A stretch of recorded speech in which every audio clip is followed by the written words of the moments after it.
Okay, I'd like to call the meeting back to order. If everybody can grab their seats.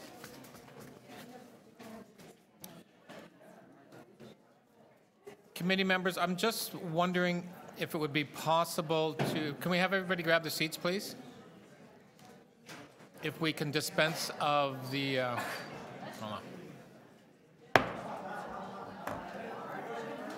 Can I have the people in the back of the room please take their seats?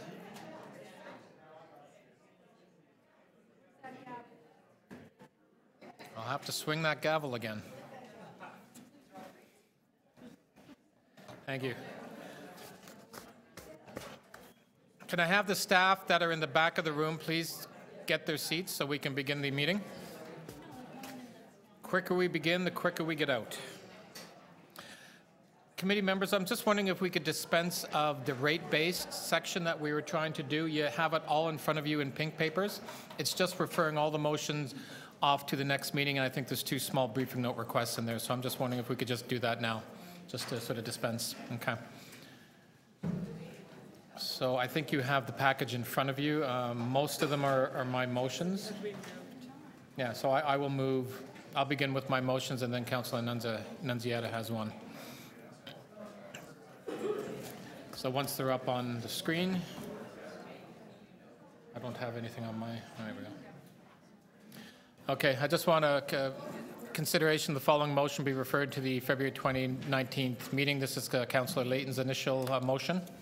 So we're just moving that to the decision will be made next week on that. All in favor? Opposed? That's carried.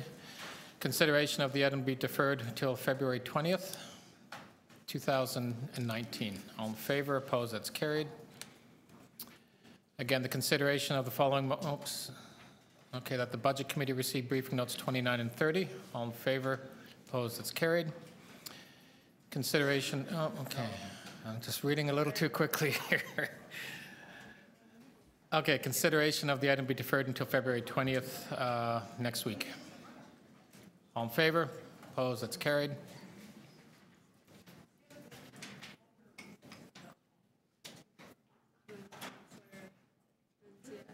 Oh, Councillor Nunziata, I believe you have a briefing note request. We'll put it up on screen.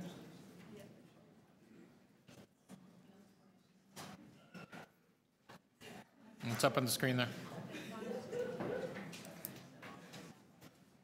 Again, there's been advanced circulation of this motion. It's just a briefing, sorry, it's a briefing note request for next week.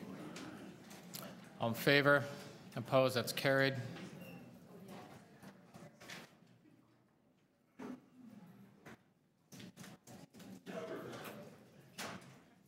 I don't have anything up on my screen.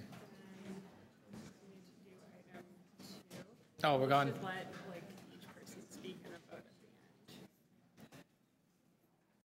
Any other speakers? This is a BU 2.1. Are there any other speakers to the BU 2.1? Doing the rate-based? So that would be, I believe, the first one was water. But I do have to ask if anybody wants to speak. You don't have to? Okay. Okay. So we're doing 3.2 now. I have two motions.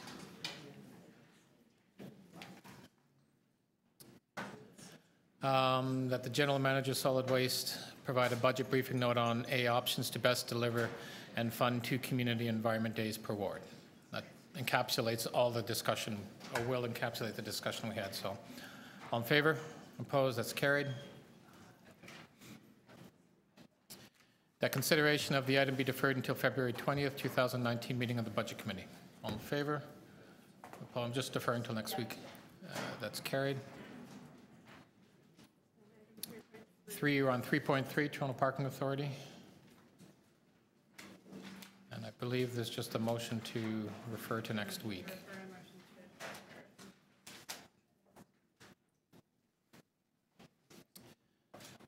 This is a Councillor Bradford's motion from last week. We're just going to be referring that to next week for a decision. All in favor? Opposed? That's carried. A consideration of the item be deferred until February 20th, 2019 Budget Committee meeting. All in favor? Opposed? That's carried. and that the Budget Committee receive briefing notes 11 and 12. All in favor? Opposed? That's carried.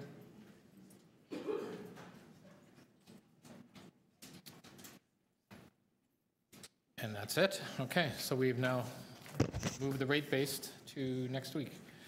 Okay, Josie, I guess we're back onto the green pages. I believe briefing note number 5. So through you, Mr. Chair, we're on page 8 of the green sheets. It's briefing note number 5. This briefing note was distributed in the first batch February 4th. It's Toronto Youth Equity Strategy implementation status. What it shows is a series of things, but I think the key messages are that the $2.578 million that's in the 2019 staff recommended operating budget fully funds the youth equity strategy implementation. It also identifies that between 2015 and with the funding to be considered for 19, cumulatively, that would be a $103.3 million investment in the Toronto Youth Equity Strategy, and it also outlines the status of over 110 recommended actions. questions. Councillor Wong-Tam. Yes, thank you very much, Mr. Chair, and through you to staff. With respect, it's a question for obviously Mr. Brillinger. With respect to the cumulative budget of 2015 to 2019, $103 million, the report says has been already will have been invested if we approve the additional $2.5 million this year. The numbers don't quite add up to $103 million, but I think can you explain the 2015 base? Is that almost 17 million every year with the new initiatives added on top of that? Through the chair, exactly, and apologize for the confusion in the chart, but that base funding of $16,994,000 is multiplied by 4 with the add-ons, the new and enhanced shown in each year, added on, and then the 2019 proposed, and that would add up to the 103. Okay, and thank you. So I think there were some reports earlier, and especially a background note from city staff closer to the end of 2018 that said it would cost about $15 million a year to implement the strategy. But and that it was unclear whether or not that funding was in place, and that it also said at one point that it probably was not funded. And there's been some confusion about whether or not it's funded. It's the $15 million, is it overall for the full implementation of the youth strategy, which is what I believe was a 2018 background note. And then I heard that was $15 million possibly per year. Can you clarify all of that? Because if $103 million or thereabouts has been allocated and mostly spent minus the 2.5 million now, how did we get to 103 million? Let's just say 100 million. How do we get to 100 million over 5 years and we didn't see it through the budget process leading up to this time when this number appeared in this budget note? Through the chair, Appendix 3 of this briefing note contains a briefing note that was submitted in the 2015 budget process. So it was a budget briefing note in 2015 regarding the youth equity strategy implementation. At that time, staff identified on page 2 a projection of funding requirements of 14.8 million, roughly 15 million. That was a projection at a point in time in 2015 in a briefing note. That number, that's the only reference I can find to that number. Because of the confusion you referenced, I included that briefing note with this briefing note. What you have in the appendix of the current briefing note, in Appendix 1, is the facts. These are the budgeted amounts that have been approved in the city operating budget over the last 5 years. So this is actual performance, if you will, in terms of funding allocated. The 15 million comes from a projected number in a briefing note written 4 years ago. And was that $15 million in that note 4 years ago per year, or was that the overall cost of the strategy? The briefing note was framed over a 2-year period, so it was talking about the costs in year 1 and year 2, which would have been 2015, 2016 at that time. It did not project over the long term. And so can you help me understand the appendix number 1 that's now attached? It now says that there was a base investment of about $17 million in 2015, but in the appendix 3 briefing note, if it was $14 million, did council approve this quantum plus an extra, actually it's almost 17 million, plus an extra $3 million on top of that? That's correct. So the 2015 was a briefing note during the budget process. This set of numbers is what was actually approved in the 2015 budget. I think another point of confusion with respect to the 2015 briefing note is that it included base funding for the youth shelter system. In order to compare apples to apples, the base funding for the youth shelter system has been included in the appendix. Thank you, That's Councillor. before you now. For your questions. Any other outside councillors wanting to ask questions? Okay, we'll bring it into the committee. Councillor Carroll.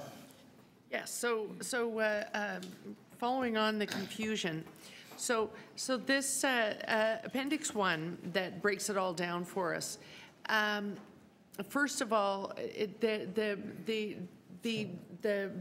text briefing note, the full text briefing note talks about if we'll be on track if council approves $2.5 million worth of requests. Is that spread out in the 2019 column here? Is that spread out amongst the various streams? Yes, and I believe the elements that relate directly are asterisks in red. I see. Yeah, those are identified as what makes up the 2.578 million. Okay. Now, part of the confusion here, I think, stems from the full strategy contemplated getting more money from the National Crime Prevention Strategy in the first place. We were hoping to get upwards of $30 million worth from them over time, and we got far less than that. We got $6 million, somewhere like that. Through the speaker, but this is where the confusion begins. Yes. The 2015 briefing note and this briefing note, as requested by committee, by actually Economic and Community Development Committee, right, was to identify budgets and activity related to the Toronto Youth Equity Strategy. Yes. The direction to apply to the federal government came from Council in July of 2018 in respect to a report it considered at that time regarding youth violence prevention, measures to address youth violence measures. So that is what we were directed to apply to the federal government for. Components of that were directly related to the Toronto Youth Equity Strategy. Other components were not, and there's a briefing note further in the green sheets that speaks to it. Oh, okay. And so, sorry to belabor this, Mr. Chair, but I just want to make clear, I think council confused the issue for youth, and particularly some members of the youth cabinet, in that they thought if we got those, that this was not only going to fund everything, but enhance it somewhat.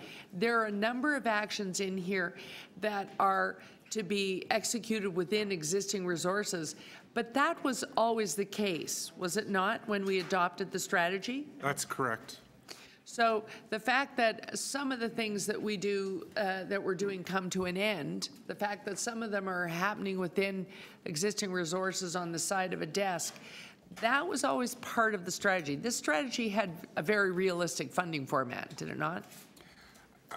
Yes, there are pieces of internal work that we did not get to right. In the first 3.5 years of implementation. I am worked with my staff. We have a work plan. We will address those outstanding pieces of work that need to be done with existing resources. Right, but it would be a bit tricky to start moving, you know, if we were not satisfied with some of those, it would be a bit tricky to start moving. It would be arbitrary, let's put it that way, to move numbers, to change that. We're better off waiting for the review that you're bringing back to inform the next strategy? That would be my advice to council. Okay, thank you. Councillor McKelvey. Thank you, Mr. Chair. So just because I am new, I just want to make sure I'm understanding this program. So it started in 2015, and is it a 5-year strategy? The strategy was approved by council in 2014, and council directed some resources in 2014, more in 2015 to implement the strategy. It is not a standalone program. There were a number of time-limited actions. There were a number of pieces of work that had to do with the way in which the city delivered services, and then some recommendations with respect to new programs. Much of that work has been implemented. Much of it is secured should council approve the $2.5 million enhancement in this budget, and we will continue with the other work. And so you mentioned it's a $2.5 million enhancement. So what is the total amount being spent on this initiative in this fiscal year? The Appendix 1 to the briefing note provides that proposed 2019 budget column. So it would be the $26,880,000. And in that briefing note in the end, you speak to a report coming in 2020. So is that to inform the next, the next part of this, and how long are you looking at the next portion of this strategy? Through the chair, absolutely, and that is a critical point. So staff have been directed to undertake that review. We will both evaluate the work done to date under the existing strategy and provide council with advice on how to move that work forward. And of the existing strategy, there's 110 actions. So of those, how many some of them were deemed no longer relevant? Can you just speak to why that is? A number of them were recommendations regarding programs that are no longer operating. There was a couple of programs in public health that public health ceased to provide. So the recommendations were no longer valid. 9 of the actions are to be implemented in 2019 within existing resources, and 13 implemented contingent on the $2.578 million enhancement.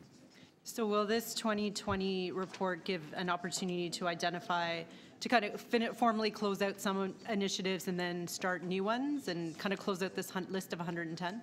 Through the chair, absolutely. The important element here is for us to report on what was actually achieved from the past investment in the youth equity strategy. So staff look forward to advising council on what the outcomes were from the investment. Okay, thank you. Yeah, thank you. So, Chris, thank you. In your opinion, over the last 4 years, has youth equity strategy been a success? And can you name, highlight some of the successes? Through the chair, there have been many achievements through the implementation to date. Some of the highlights from my perspective would be the diversion programs. In 2018, 47 youth were diverted from the criminal justice system into the diversion program. We need to continue to grow that particular program. Another significant achievement was the provision of services to youth in remand, so that we're actually working with youth who are already in the system to give them options to moving out of it. The strategy has been also successful in helping city staff, community stakeholders to understand and look at this target population differently. We need to continue that work so that we more effectively serve youth vulnerable to violence and crime. Thank you, Chris. Councillor Bradford. Thanks very much. Through the chair, the Toronto Youth Equity Strategy has a number of complementary equity initiatives and strategies, and we're kind of changing the way that those services are delivered. Out of the 110 recommendations, recommended actions, some of those have been shifted to other programs. Is that correct? Could you just elaborate on that a little? Through the chair, when the strategy was approved by council, we clearly stated that the drivers of youth violence were poverty and racism. Since the approval of the policy or strategy, council has both adopted a poverty reduction strategy and created a unit to confront anti-Black racism. So there are additional tools now in place. Any new strategy will need to be developed kind of in the context of the other city efforts. So when we're looking at this going forward, taking another look at the program, that will be done through the lens of understanding how we're delivering these through other programs as well? Absolutely. Thank you. Other questions by committee members? There was a request to do a second round.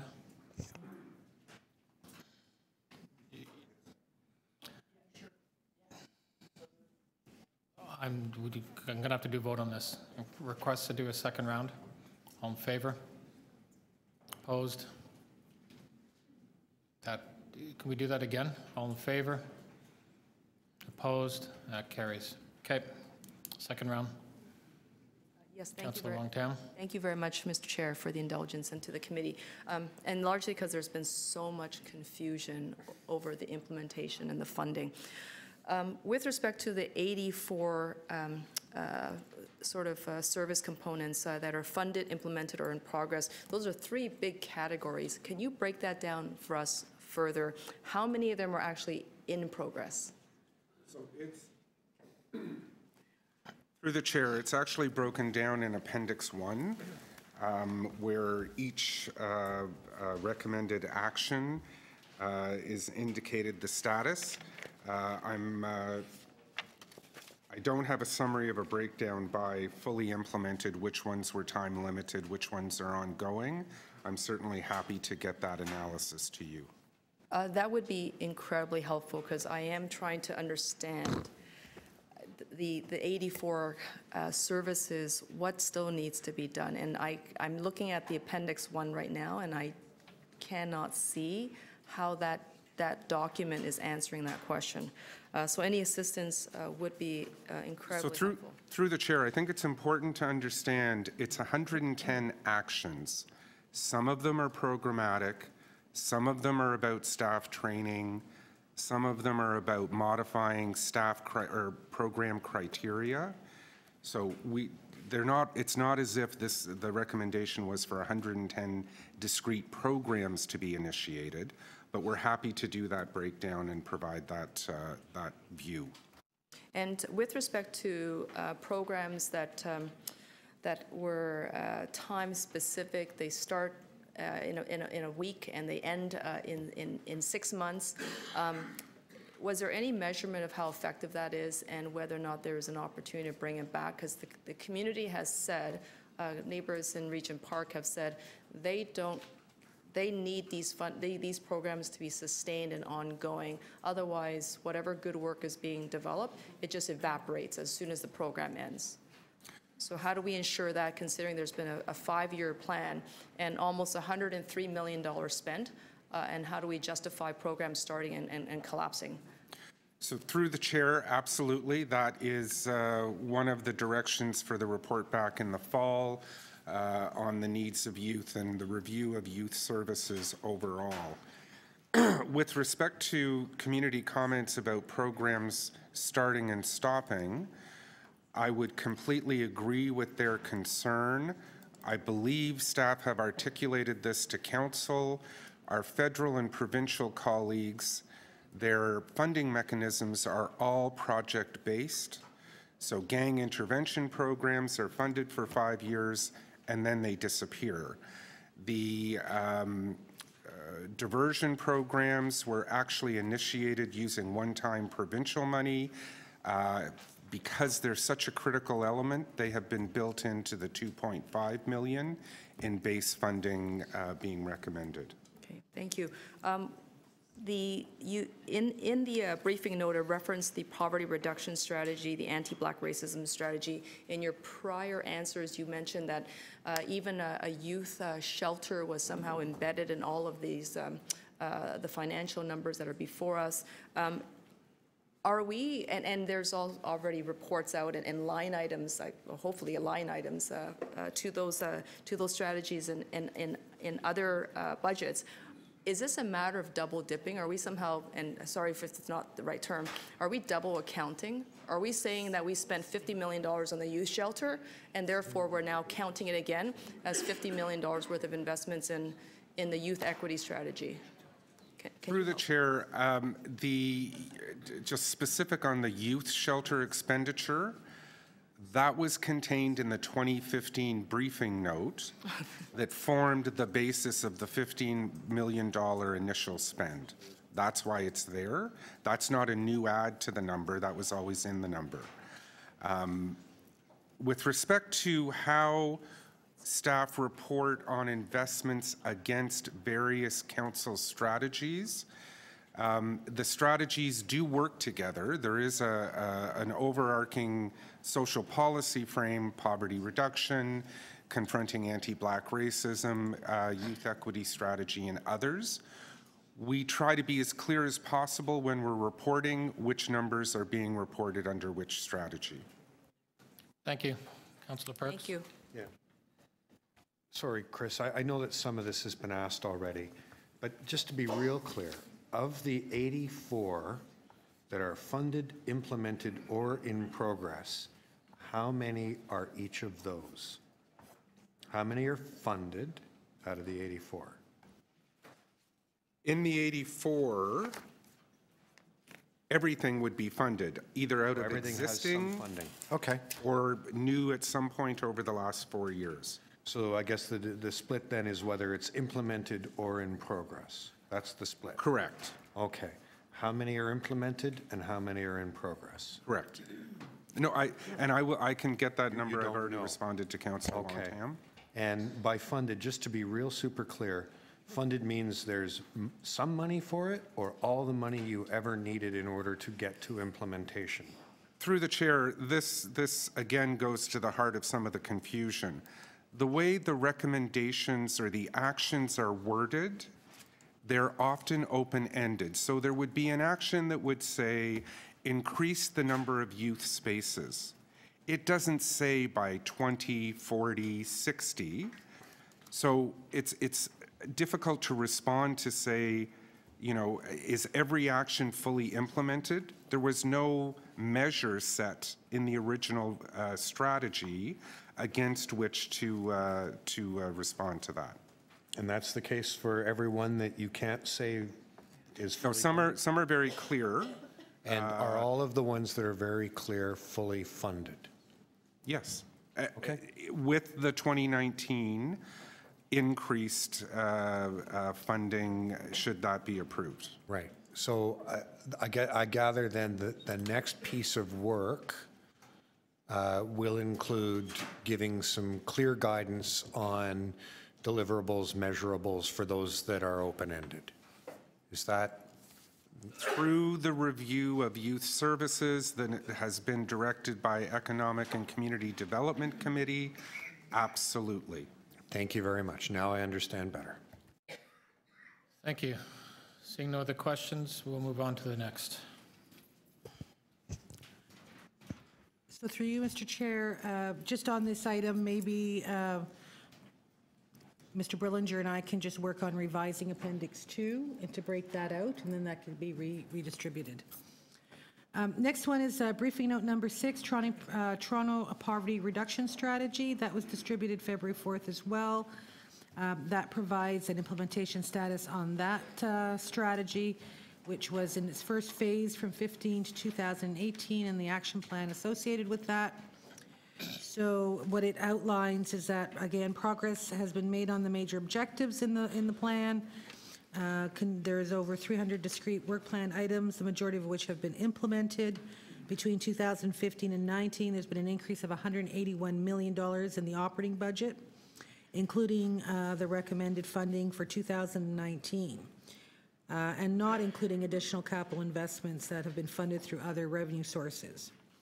So for 2019, there is a $30 million increase in the base, which is essentially the annualized cost of decisions made last year, plus an additional $9.5 million of new asks, and they are to fund the transit fare equity phase 2 for childcare, as well as the childcare subsidies of $3.7 million, and the Toronto Youth Equity Strategy initiatives, plus 2 additional youth hubs and Sunday library hours expansion that's in the Toronto Public Library budgets.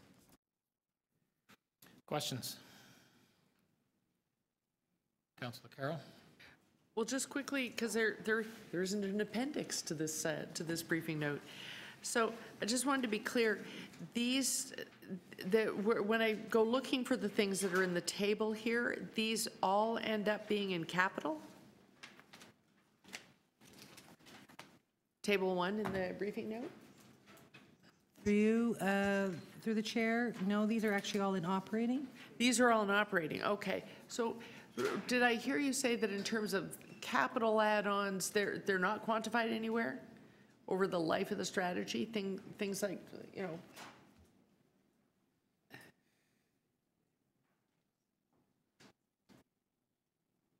I believe the briefing note, and Mr. Berlinger can clarify, but the briefing note identifies $181 million that's been funded in the operating budget for strategy-related initiatives, including what's in the 2019, but doesn't include additional capital investments and programs that are funded through existing or other revenue sources.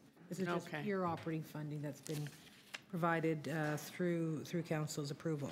And all of the information in Table 1 is operating. Okay. So there's a similar concern here from people that they're not seeing the impact on the ground because we've also run smack dab into the economy as this has been rolling out. Have staff had the ability so that it can inform future work, had an ability to quantify the impacts they're having, separating it out from the fact that while we've been doing this, what started out as a mild issue of housing and food costs, et cetera, has actually gotten worse. While we've been trying to address it, the mountain we're trying to climb has gotten higher. Is there a way to separate those out and still be able to point to our impacts? Through the chair, yes, we're working on an evaluation framework. You've articulated the challenge perfectly in terms of, from the context, decisions beyond the city's control, perhaps deepening poverty, and so trying to disaggregate those things and understand the impact of city investments, we are working hard to do and we'll be able to report out on.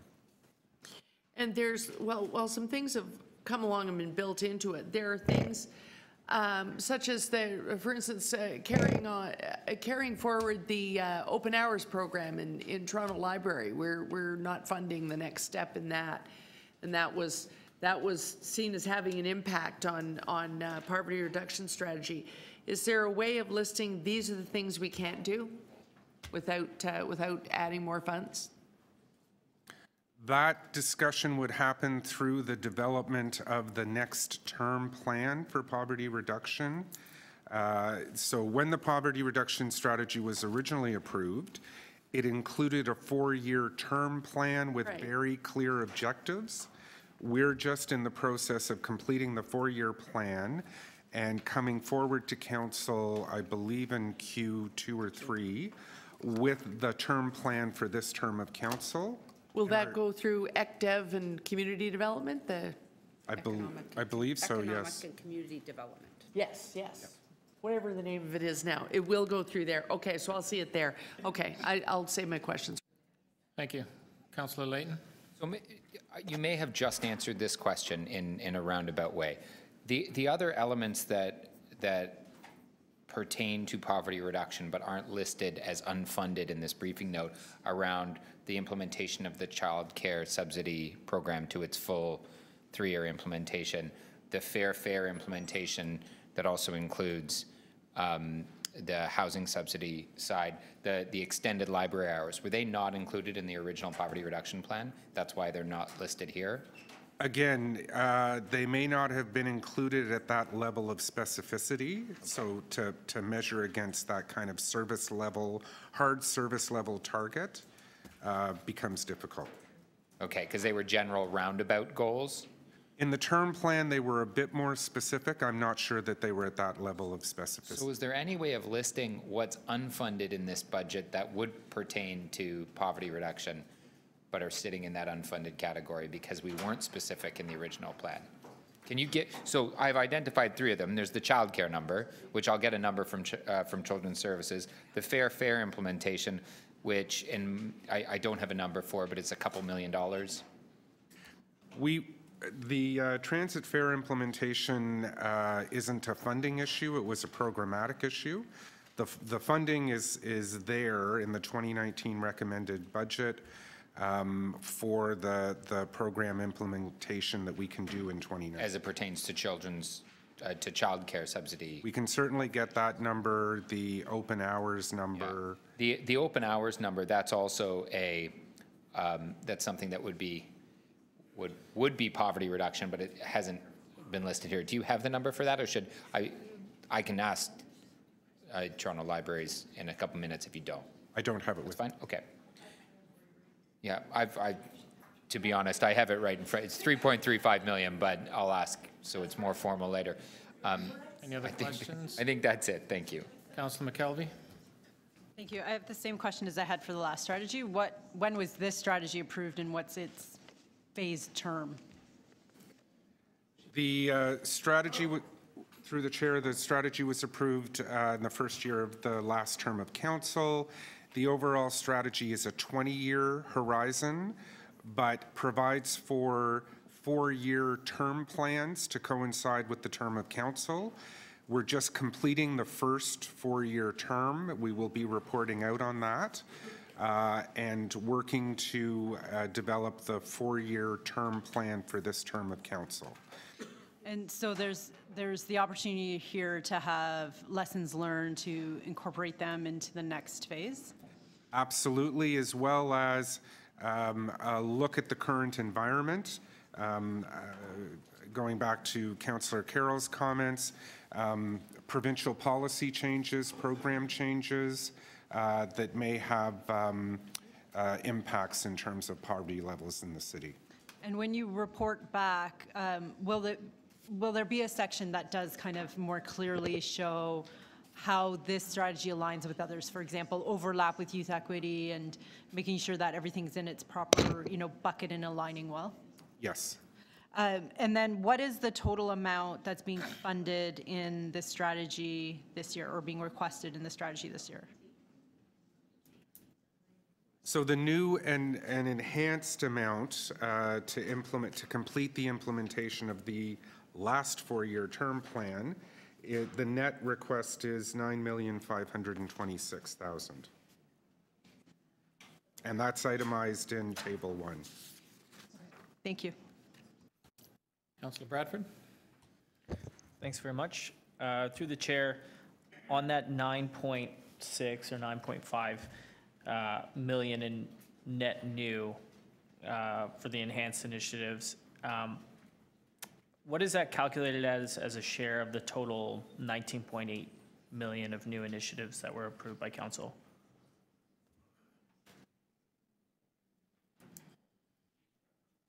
What?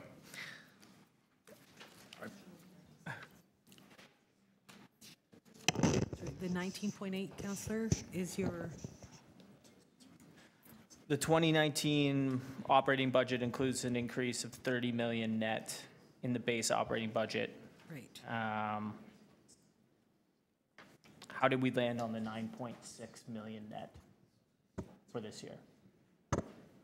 So through the chair, and I think Chris could probably answer this better than I, but these were the items that form part of the poverty strategy, the poverty reduction strategy.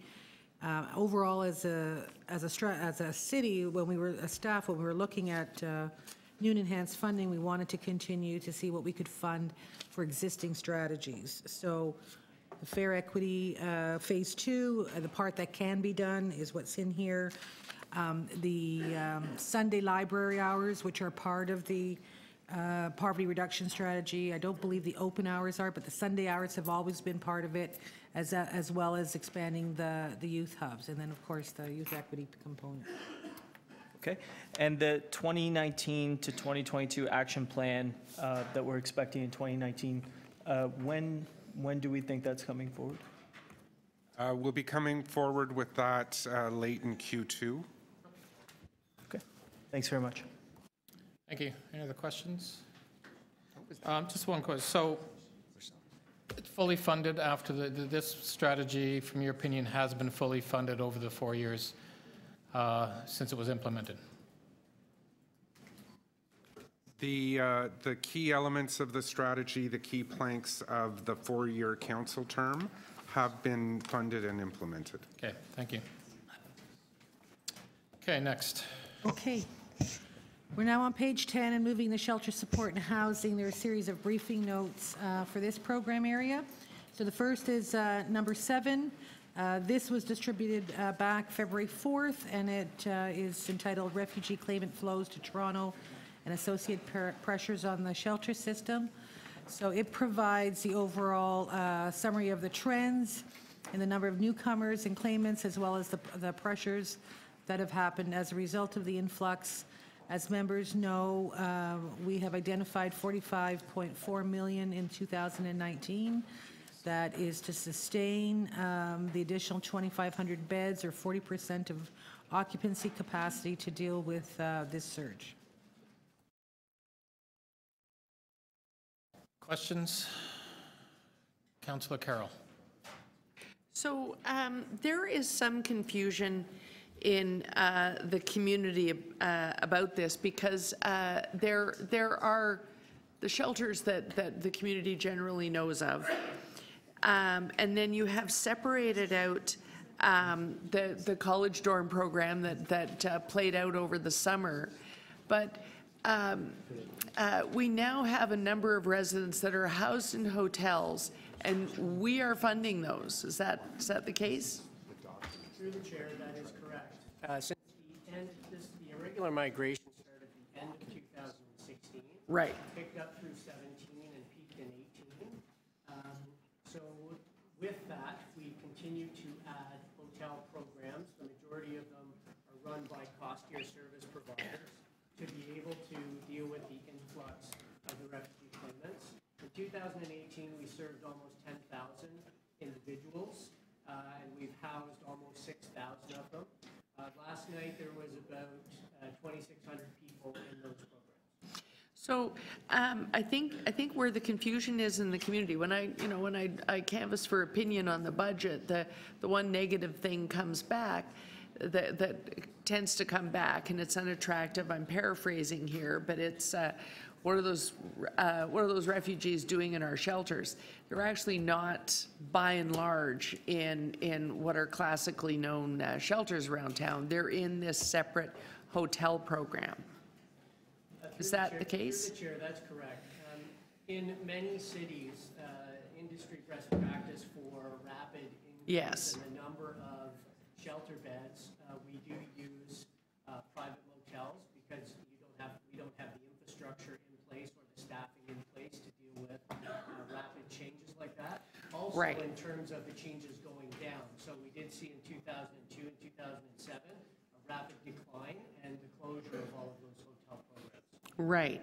And so when we say that we're asking the federal money, the federal government for these dollars, there's no attempt here to sort of blur the lines and just try and let's use this moment to improve on what are the shelters we've been running all along. By keeping them distinct, we're also very clear that the numbers we are stating to our other government partners and the number we are asking for, it is truly to deal with our refugee claimants that are housed in this special way. Is that not the case? Through the chair, that is correct. So prior to 2016, for the previous 10 years, you would have seen the City of Toronto take care of, on average, 450 refugees within the normal shelter system. Right. We have not included that $12 million cost in this.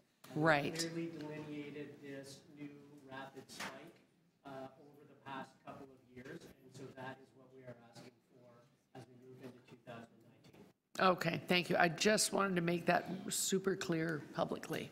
Thank you. Thank you. Any other questions? Okay, next. Okay, so we're off to economic development, bottom of page 11. There was a request there to provide some very specific information regarding the development of the 2019 recommended operating budget for the program area. So starting on the bottom of page 11, there are 1, 2, 7 items with specific requests for information. They have all been provided and are summarized here. I won't read them all, but very specific items with the answers. Okay, questions? Okay, next. Okay, back to shelter support and housing. Briefing note number 16. This was requested at our last meeting. It's a briefing note reporting on the outcomes of the discussion with the provincial government and operatives of 24-hour drop-in centers regarding the resources needed for operations and the costs that would be required to increase resources. So the briefing note provides some information on the work that's done to date with the Toronto Central LHIN and the kind of discussions that they've had with a bit of update on where that's at. Any additional funding has been identified would be required about $300,000 to support 24-hour respite sites. Questions? Councillor Layton. Yes, thank you very much. How have we supported this request to the LHIN? It says the second last bullet point is that we've helped.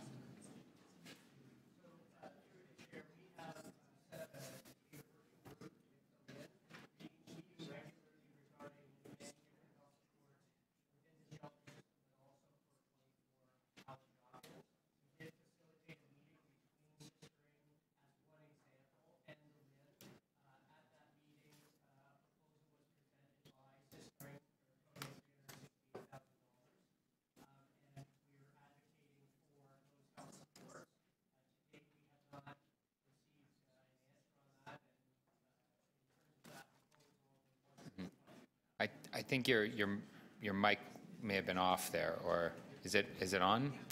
I'm getting texts from people watching. Councillor Perks can take a wild guess who's watching and texting me that they can't hear the answers from staff. Perhaps used to ask a lot of questions in this horseshoe during budget time. She wishes everyone well. As do we. Have we considered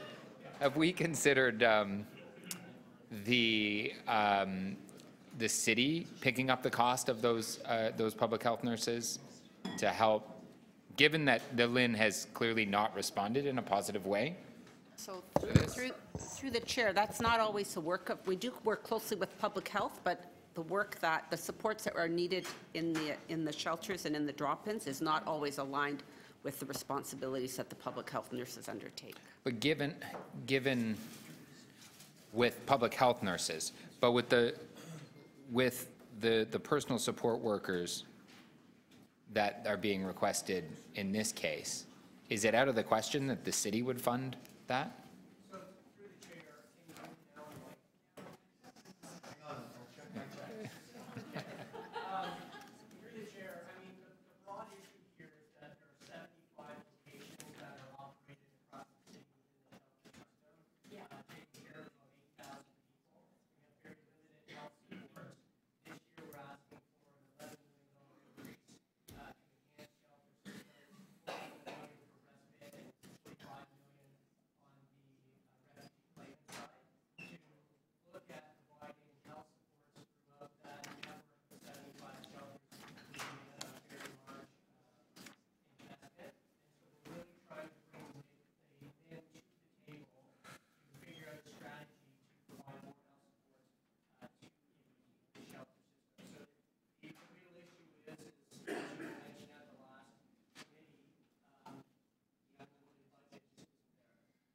So, and this will be my last question about this is the sistering and the other 24-hour women's drop-ins aren't funded as shelters, correct? Is there an easy way of breaking down the different funding? Is it a per diem? Is it 20% different? Are they funded more?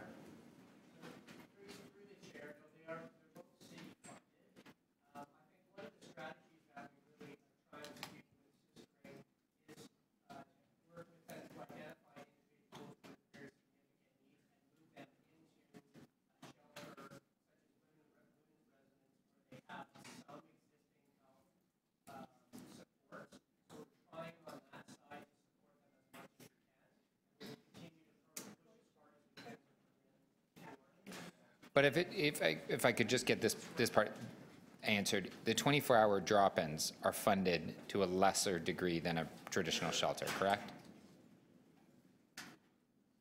Are you able to answer that question? I know there's capital pieces involved and.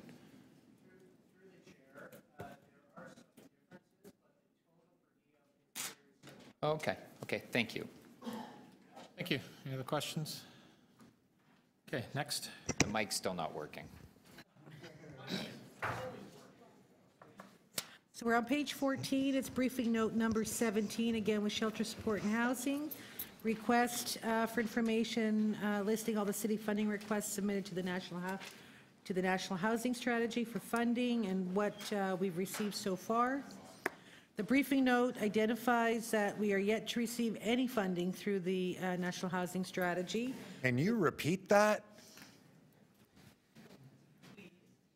And on page 15 identifies 4 separate requests that have been made, as well as some, but we are waiting for a decision shortly on the Wood Green Community Services project. And that's about $2.8 million. But in terms of the other 4 key areas, not yet. Questions? Gary? Outside councillors first. Councillor Perks. How much money have we got from the federal government under the National Housing Strategy to date?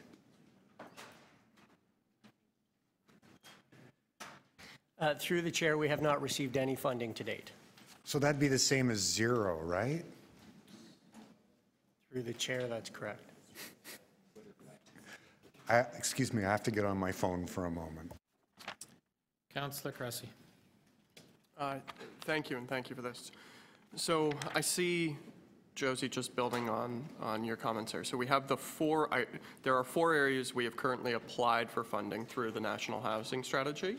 The $1.34 billion for TCHC, and then some others related to Housing Now, the Open Door projects, and a co-investment fund. Is that correct? Through the chair, that's correct. So a question I have related to supportive housing is last term, in the spring of 2018, Council adopted a 10-year supportive housing target and a $900 and some odd million price tag for it. I guess the question is, why was that $900 million price tag not, why is that not in the list of funding requests we have to the National Housing Strategy, or is there a second tranche when it will be on the list? Through the chair, currently we are working with the provincial government, as you know, on the Home for Good funding. In terms of the National Housing Strategy, there are some specific applications in, but it's not clear yet on what all of the allocations are. So we will be looking for those opportunities on supportive housing to submit allocations or apply for those particular programs. So if council, if there is a desire to increase the supportive housing funding requests through the federal government and to see those funding requests proceed through to the application format through the National Housing Strategy, what should council be doing here? Because we've passed motions to ask the feds for money. As a councillor, what do I need to do, or what should council be looking to do in this budget cycle to direct staff to include supportive housing funding in our requests in the National Housing Strategy?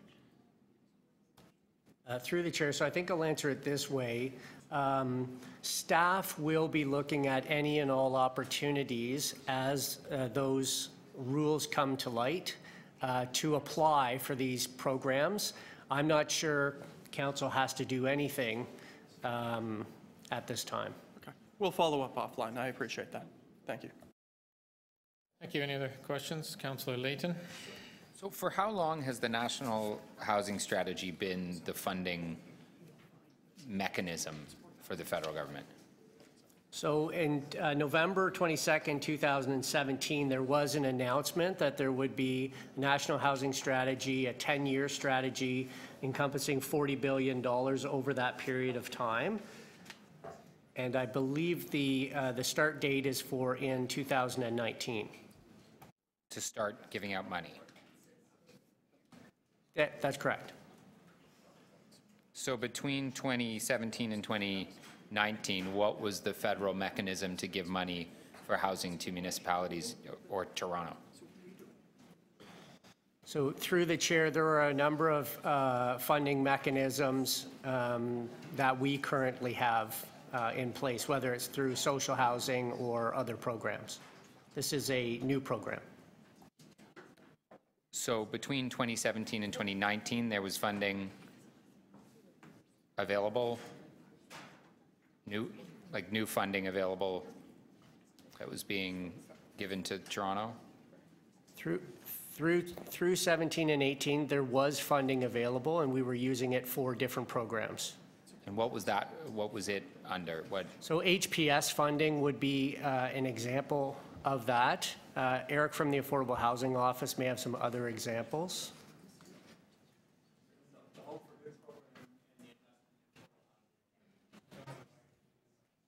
So he had mentioned the Home for Good program, which was a provincial program, and the Investment in Affordable Housing program.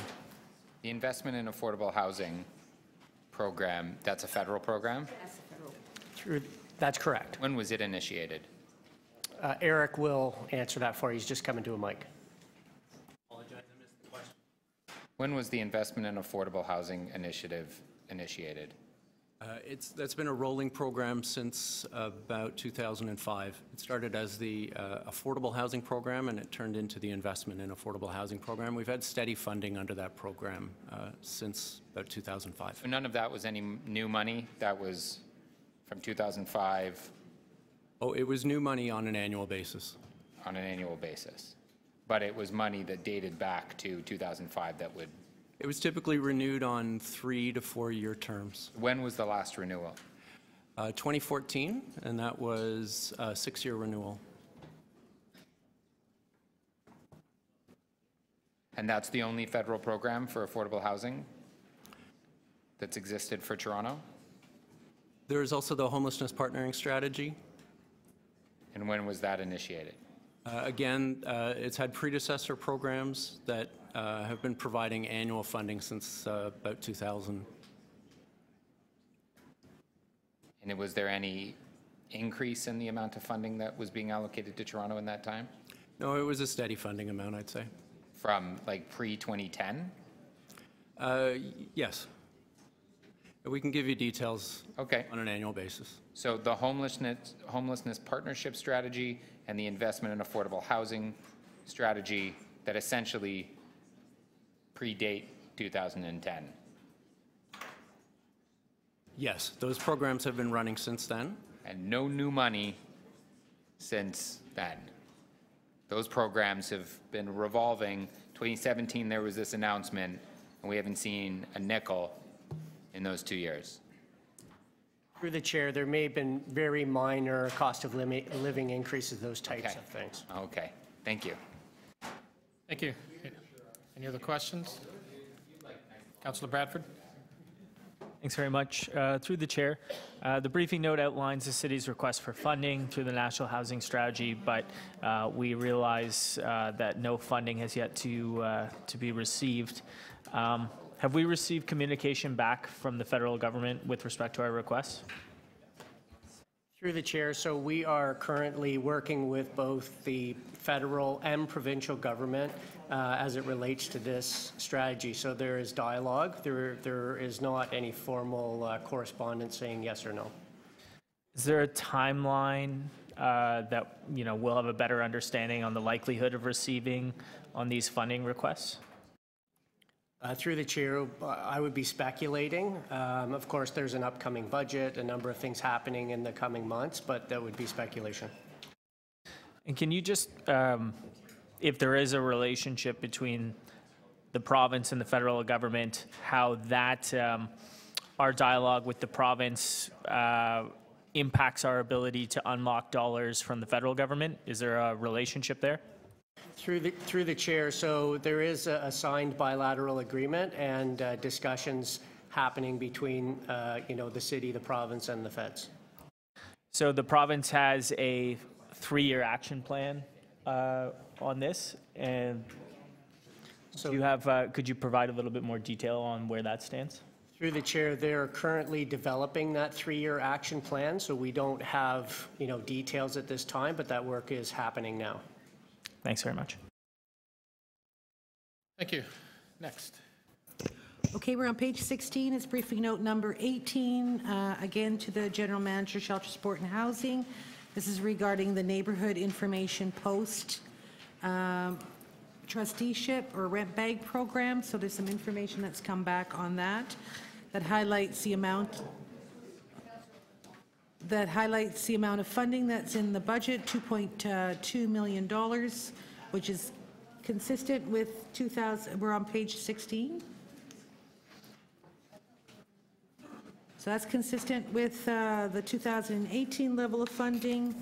If there were to be any expansion, there would be another $70,000 required to serve additional 50 new clients.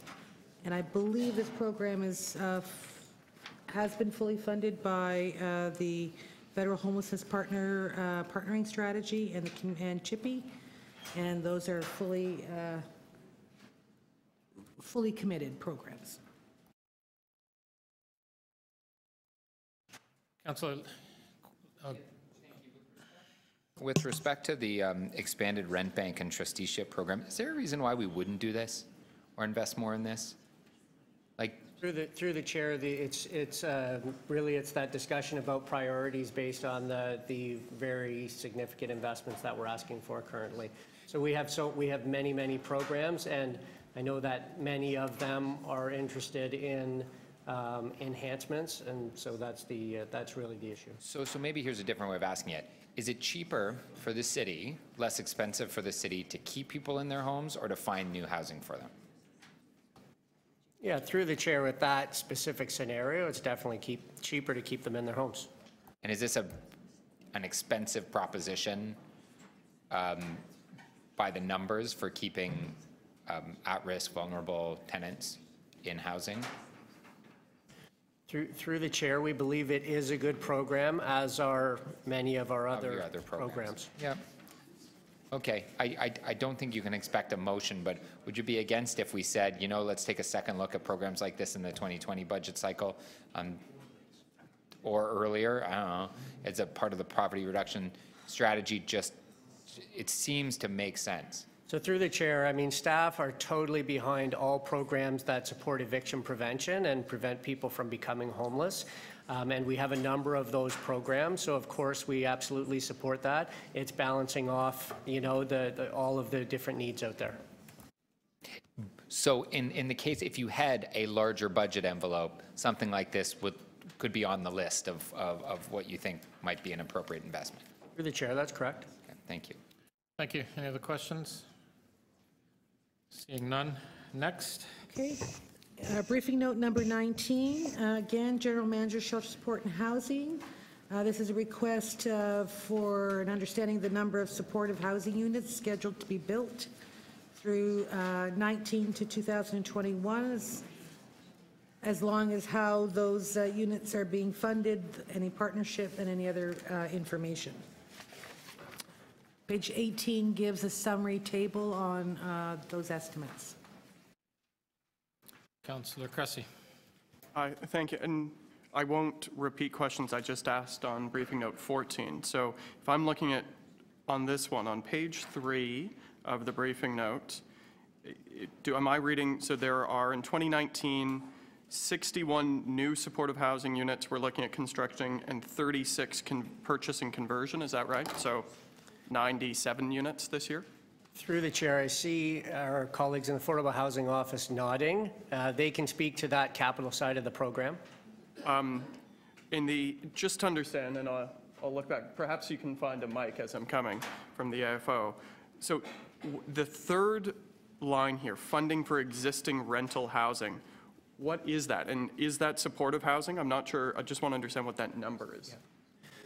Through the chair, so that larger number really is the supports going through the Home for Good program. So people who are in existing housing, and we're layering on supports into that housing. Okay, so that is to layer on the wraparound services alongside the housing. So we would qualify that as a new supportive housing unit due to the new services, is that right? We would say delivering supports to that private market housing. So I guess is the reason that there are 787 new supportive housing units scheduled for 2019, but a reduction to 190 in 2020, is that because the Homes for Good money is running out? Total thing. Is that I'm just trying to understand why the significant drop. Because we know we have a supportive housing waiting list of 15,000 people. It's growing longer. Meanwhile, we're projected to only build 190 in 2020. Oh, sorry, the mic there. Through the chair, these are the new ones in that year. Those numbers would continue on with the operational funding supported throughout those years. So as an example, that 690, we would continue to provide those supports to those households as you continue on, but there's no new ones there in 2020. So is the reason that we have so few new supportive housing units scheduled for 2020 because there is no federal dollars, as we've just currently slotted for it, and the provincial money is slated to expire at the end of this year? Through the chair, that's correct. So if we do not find new funds in the immediate near future, we won't have significant new units built in 2020. Through the chair, that's correct. Okay, that's all. Thank you. Thank you. Any other questions? Councillor Bradford? Thanks very much. Through the chair, kind of building off of Councillor Cressy's questions there, who are historically the major players involved in funding supportive housing here? Through the chair, generally the city is administering the supportive housing and the province is providing the supports to supportive housing. So the dollars then are typically flowing through the city. It plays a role, but not all of it. So I would say generally that's correct. What historically would be like I don't know if you would know this, the percentage of dollars that we're bringing to that versus the provincial or federal makeup? Through the chair, I don't have that off the top of my head, but happy to look into that and get it for you. Okay. We have the goal of 18,000 supportive units. And as Councillor Cressy was identifying, if that funding isn't coming from other levels of government, that's going to be a challenge for us to deliver that? Through the chair, yes, that's correct. Lastly, the 78.4 million announced to the Canada-Ontario Health Accord. We don't have a lot of details on that yet. Do you know when those will become available? Through the chair, so yeah, we don't have those details just yet, but we're in active discussions. Are they indicating if that's coming on shortly, like this year, quarter two? Is it? Again, I wouldn't want to speculate, but there are some positive discussions going on there, and I mean a great example of that is the TCHC application for the $1.3 billion. So we're hoping for good news soon, but I wouldn't want to speculate. And then just lastly is that's 78.4 million province-wide. Do we have a sense of how much of that, or historically how they divide that up? Is it per capita? Do we have a sense of how much of that might actually be coming to Toronto realistically? Through the chair, again, I wouldn't want to speculate on that. When we look at typically if there's a provincial envelope, the city you know, has seen in the 24 or 25% range of the total for provincial allocation. But again, it would be speculation for new programs. Okay, thanks very much. Seeing no other questions, we'll go on to the next one. Okay, briefing note number 20, bottom of page 18, again, for the General Manager, Shelter Support and Housing. This is information around the cost for 2.5 additional FTEs for the Tenant Defense Fund for tenant hotline and outreach work. So this briefing note has been provided. Just a few stats. $300,000 is funded in the base for the to help support the Tenants Defense Fund, plus another $205,000 for the Federation of Metro Tenants Association. So that's a total of just over $500,000. The briefing note identifies that the association has just confirmed that they've received funding from Maytree Foundation for 2.1 FTEs for work that would be for workshops and civic engagement, so outreach work. If there was a need for 2.5 more positions this year, it's $137,500. That's not included in this operating budget. Questions? Councillor Perks. Thank you. I just want to establish a little bit of background here. So when we were, last term we got a sort of a housing market forecast developed jointly by the Affordable Housing Department and the Planning Department. And at that time I asked the question, is it the case that we are losing units at the bottom end of the rental market to things like renovictions faster than we are building them through the variety of public social housing programs that we fund at the City of Toronto? Can you remind me what the answer to that question was? I'll give you a hint. It's a 3-letter long answer. Through the chair, the Affordable Housing Office is just coming to a mic. Okay.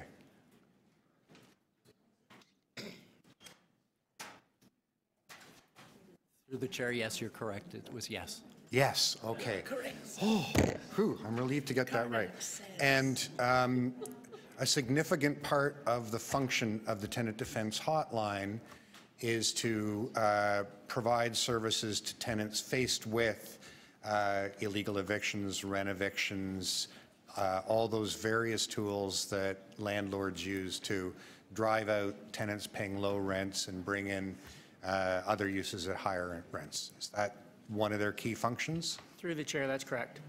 That's correct. Now, I'm also remembering that we have, over the last 8 years, done more than one review of this organization and what they do. Through the chair, I can't talk too far back in terms of history, but yes, there was a recent review of this leading up to 2018. So we've quite recently done a review of their work. Through the chair, that's correct. Okay, so we've done a review of their work. We know that they are helping to keep people from homelessness. We know that the need for that is growing. Those are the 3 things that I have learned in this questioning. Thank you.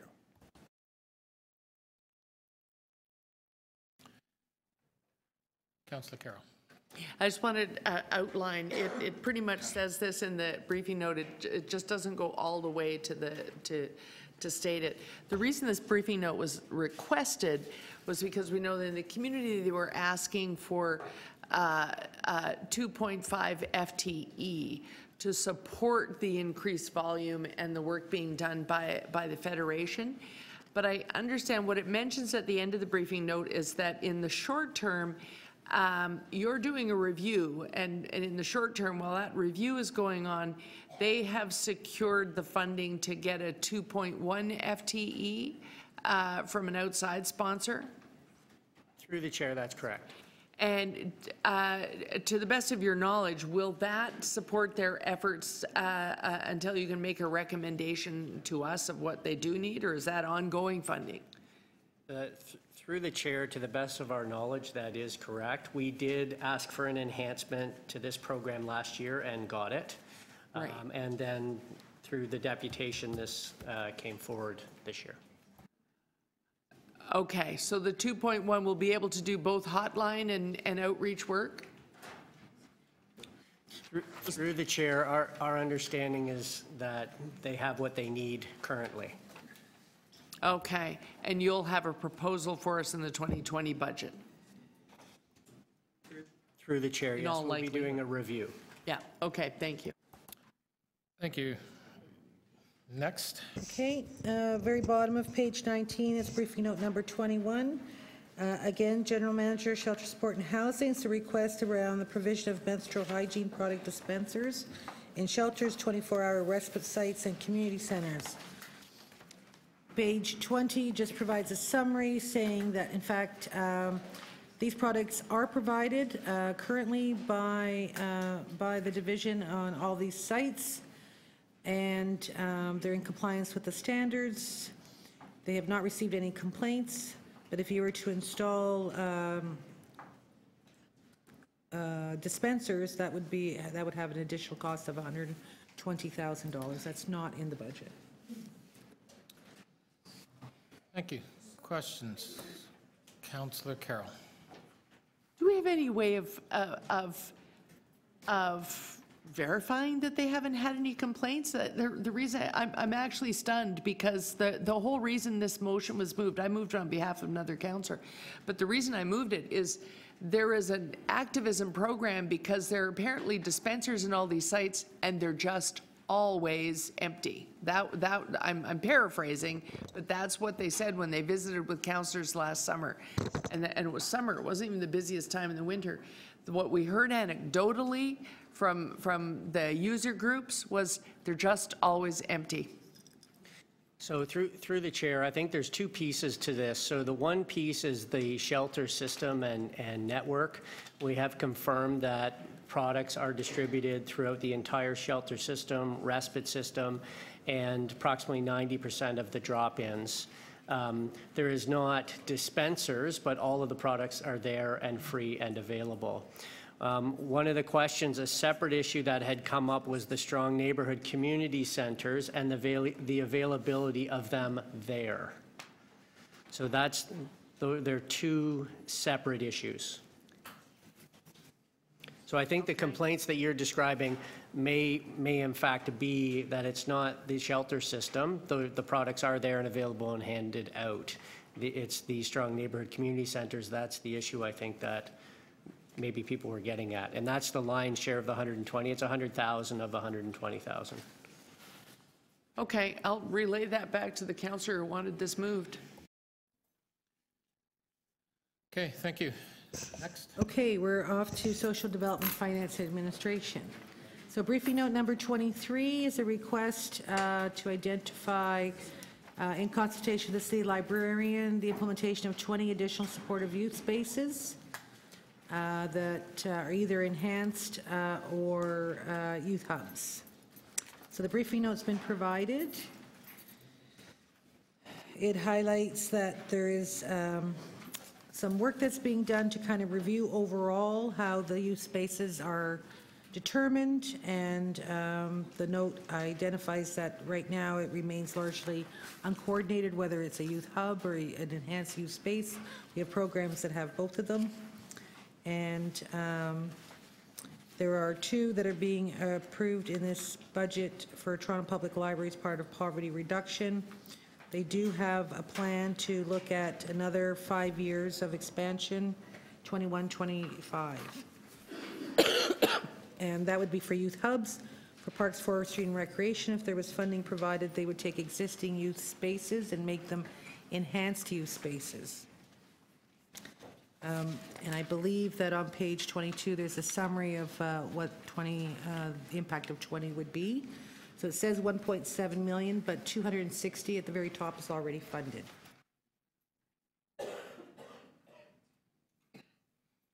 Questions?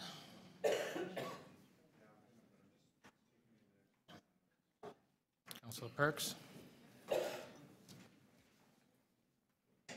So thank you very much. What I was trying to get at with the questions around this is, and this seems to come up a lot, there was originally a plan for expanding the number of youth hubs.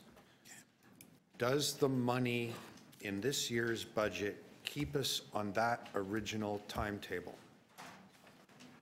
Through the chair, there were two plans. There was a plan approved 4 years ago in PF&R for 10 additional hubs. That was funded over the 3-year period and implemented.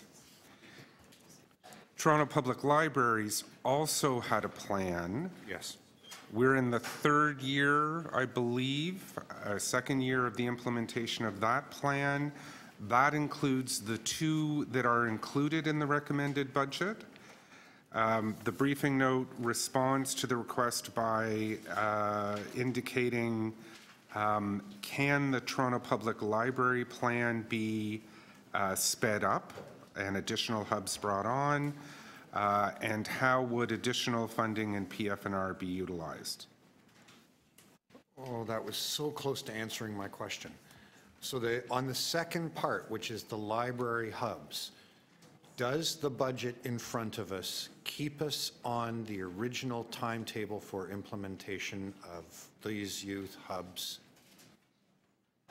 Not Yes. Can we do more? It does? On the plan that was approved last year, this is coming forward. That's why it's come in the way it has. Okay, I'm going to have to check my library budget notes. Thank you. Thank you, Council. Any other questions? Colleagues, I'm noticing the time. It's 3 o'clock here. We have a lot of, these are just briefing notes left, and there seems to be a lot of questions. We also have a lot of senior staff here that are kind of waiting for us to get through these briefing notes. So I'm just wondering, can I ask, just a straw vote, with regard to some of the agencies, Toronto Police, the TTC, Public Health, Library, are there any overall questions on these budget lines that we're going to be asking? If not, these senior people can probably leave if there's going to be no anticipation of questions. There'll be another chance next week. This is for the final wrap-up. If I could just, Mr. Chair, the next briefing note is where I will have a couple questions for police, but after that I have none. But it's the very next briefing note coming up in a moment. I just wanted to, again, just on the agencies, again, just to make sure if there's no questions, there's no point, because we're probably going to be easily another 2 hours or more on just this at this rate with the questions that are happening. So just wanted to let everybody know the timing of this. Okay, so we'll begin. So with regard to the agencies, the police, I believe there's some questions coming up on the next briefing note. TTC, parking tags, public health, library, any of the other agencies, I don't think there'll be any questions. So I just want to make an agency-wise. Okay. So if you're in the audience and you're one of the agencies, you can leave. Thanks. Okay, Josie, next one. Okay, we're at the bottom of page 22. It's briefing note number 24, requested of the ED of Social Development Finance Admin, and this is a list of actions or steps from the July 2018 immediate steps to reduce gun violence report that are unfunded. So this briefing note addresses what has and has not been funded. So as part of the recommendations made in July, there was an application for $32.6 million on behalf of the city, and of that amount, I believe $6 million and change has been provided. It's actually in the note. The police has applied for an additional $22.7 million, and TCHC for $5 million from the provincial government. These have not been funded. Questions? Councillor Cressy? Thank you. And so of the SDFA submission, where we requested as part of our immediate steps to address gun violence, we put in 6 grant applications totaling $32.6 million. We've received 6.8, so the outstanding $26.2 million, have we received a firm answer as to whether the federal government is funding these or not? At the staff level, we have been informed that we are not being funded for the other 5. Okay, because at the time of the debate we had in July, we were on the council floor told that everything looked good for all this money to come in, but at the staff level, you've been informed that there's no new money coming. So from the July Council, we were instructed to apply. We did. Yeah. Submit those applications, worked with our federal colleagues, were awarded one, and heard about a week and a half ago that the others were not successful. Okay. Within the briefing note here, of the list of the unfunded the city unfunded actions that we've requested funding for, the community safety and well-being expansion, is that the community crisis response program and the focus tables? It is. And that's unfunded for the expansion? That's correct. So for 2019 to 2020, you have $1 million there currently unfunded. If that $1 million were to come, what would we be doing with those funds for community crisis response and the focus tables? What would those programs be doing if we had that $1 million? And where would they be if we know?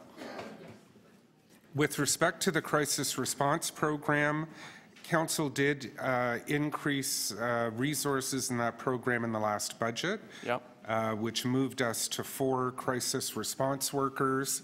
Unfortunately, the experience in 2018 indicated that we're still not completely resourced in that area, so any additional funds would be utilized to enhance that program.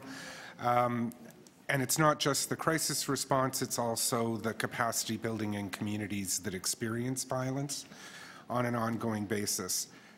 With respect to the focus programs, in partnership with Toronto Police Service, the United Way of Greater Toronto, we have 4 focus tables operating currently. We have a plan to move to 7. We're just confirming amongst the partners that we have the resources. There's clearly a need and an interest to broaden beyond the 7 if resources permitted. So I guess if I were to ask for a briefing note on the breakdown of that $1 million and 52,000 on what that would be used for crisis response and focus for the next budget committee meeting, would that be possible to create? Yes. Okay, thank you. And to Toronto Police Services, thank you for being here all day. The neighborhood officer program, how many current neighborhood officers in the neighborhood officer program do we have? I think we've got about 120 right now in 33 neighborhoods. 120 in 33 neighborhoods. In the submission to the federal government under the National Crime Prevention Strategy, TPS requested an additional $7.5 million for the neighborhood officer program. Is that to scale up neighborhood officers into every neighborhood, or what was that $7.5 million? What would that get us? That would get us 54 more officers and about 12 additional neighborhoods. Ideally, what we want to do is expand from 33 neighborhoods to 60 neighborhoods. The cost of that would be $16.4 million, and we would need another 120 officers to do that. Okay. And so that $7.5 million, that would be 54 officers in 12 neighborhoods? We basically expand from 33 to 45. Okay. Within the TPS budget in front of us, there are 300 new officers who are being hired on this year due to attrition, is that right? We've got 320 that we are planning to hire in 2019 to basically replace the ones that have left. So of those 320, none of those would be neighborhood officers, or could any of those be neighborhood officers? None of them would be. Okay. One other question for Toronto Police Services while you're here. At the July Council meeting on this, we had a great deal of debate about shot spotter technology. I will admit I was not a fan and one of those supportive. You put in a request for funding for shot spotter? We did, both to the federal and provincial government. Shot spotter, we've done our due diligence, is off the table. We are no longer pursuing that technology. No longer pursuing it because the funding isn't available, or no longer pursuing it because... No, we've done some work in terms of issues. There's legal issues that certainly have to be addressed, so we will no longer be looking at that. All right. Thank you very much. Appreciate it. Thank you. Any other questions? Councillor Perks. Sorry, turning back to the SDFA portion of this, I am trying to understand better what the community healing initiative is. That's the portion that got the 6.5 million funding over 5 years. Can you just give me a little description of what that program is? The community healing program is working with peer leaders, training peer leaders, other community members to do peer-led workshops focused on a trauma-informed approach, so taking the approach of understanding the broader context of youth who have experienced violence or perpetrated violence. It also includes skill building, building the kind of basic supports that allow those people to then begin to think about employment. The notion that we can just move someone who is gang involved or at high risk of gang involvement into employment is challenged. So this is really about providing the support and the healing in order to allow those individuals to move towards the possibility of employment. Oh, okay, so I remember this. This actually fits with what the original Roots of Violence report said needed to be done in these cases. Thank you. That's correct. Councillor Layton. All right, thank you very much. So this is news, to me at least, about ShotSpotter. Can you elaborate on the legal issues that you encountered? Not really. I'm not privy to that information. All I know is that when we started this thing, we wanted to make sure we did it right, and we did our due diligence, and that due diligence basically resulted in us not pursuing it further. Fair enough. Thank you. Councillor Nunziata. Just on that point, it was conditional that we do research on that, so it wasn't definite when that. Absolutely, along with public consultation. Right. So as far as neighborhood officers, at the Police Services Board, correct to say that there was a motion when we approved the budget that we request the federal government for funding for that program? The board was very supportive of expanding the program and basically put forward a motion to the federal government. Thank you. Thank you. Next. Okay, we've now completed briefing notes associated with community and social services, and we're turning our attention to infrastructure and development services. Briefing note number 25 at the bottom of page 23 is a request of the Executive Director of Policy, Planning, Finance and Administration on their service levels. So a briefing note's been provided that actually has actual service levels achieved from 2016 and 18, along with the 2019 service levels, an indication that the program area will go under a comprehensive review in 19 in preparation for the 20 budget process. Being no questions. Okay. Next. Next one on page 24, Toronto Building, a similar request around service levels, asking for the achieved service levels in 2018 and the service levels for 2019. Again, they've been provided to the extent that they're available, and a note that there's a program review underway and that will be used to inform any adjustments to service levels that will be brought forward in a future budget process. Councillor Perks. Thank you, and that helps me to understand what's going to happen for 2020, but it doesn't help me to understand what's going to happen for 2019. So for example, we have a service standard for a service level for what percentage of the large buildings are dealt with in 20 days. And the service level over the past bunch of years has been 57, 65, 58, 62, and it's left blank. Similarly, large and complex buildings for zoning certificates. Similarly, construction permit reviews for large and complex applications. So while I understand that there's a process to develop service standards for 2020, why are there no service levels offered for 2019? So let me start, and then the chief building official can I think if you just look at the format of the table, Councillor, what you have is an approved row and then an actual row. So if you look at the one you were just referring to, above it is the approved, which says for 2019, 75%. Right. The approved is blank because it'll come at the end of 19. Okay, that's me being dumb. And the sign variance bylaw, even though we've have a sign variance bylaw, we currently have no standard there. And never have had? Sign permit review. We never have had a standard for that? Through the chair, the service level that's established there are noted on this table. It's actually a service that's provided on variances where it's harder for us to actually track through our system because a lot of it involves. I don't need to know the narrative. I just know we don't currently have a standard. No, but going through our program review, we will. Just to save you some difficulty, and we currently have no standard for amending draft reports, for approval refusal. That is correct. The next page, and we currently have no standard for preliminary review of applications for compliance.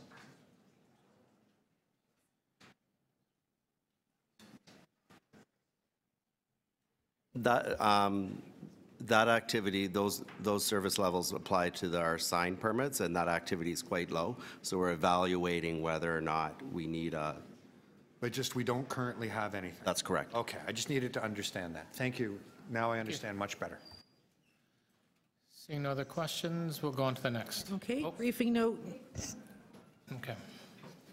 Briefing note number 27 on page 24.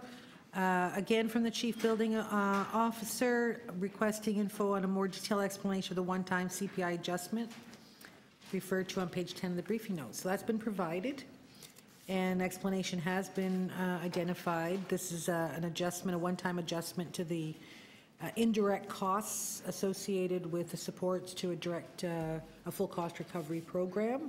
And there's a review being done in 2019 for 2020. And essentially, it's a catch-up that will then be informed on a more permanent basis for 2020. Questions? Next. Okay, briefing note number 28, again, the Chief Building Officer.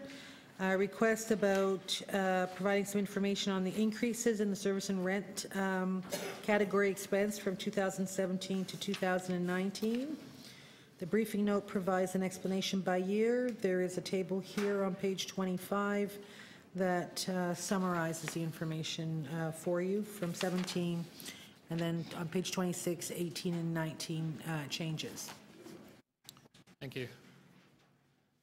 Seeing no questions, we can move on. Okay, we're now moving to corporate services. Briefing note number 10.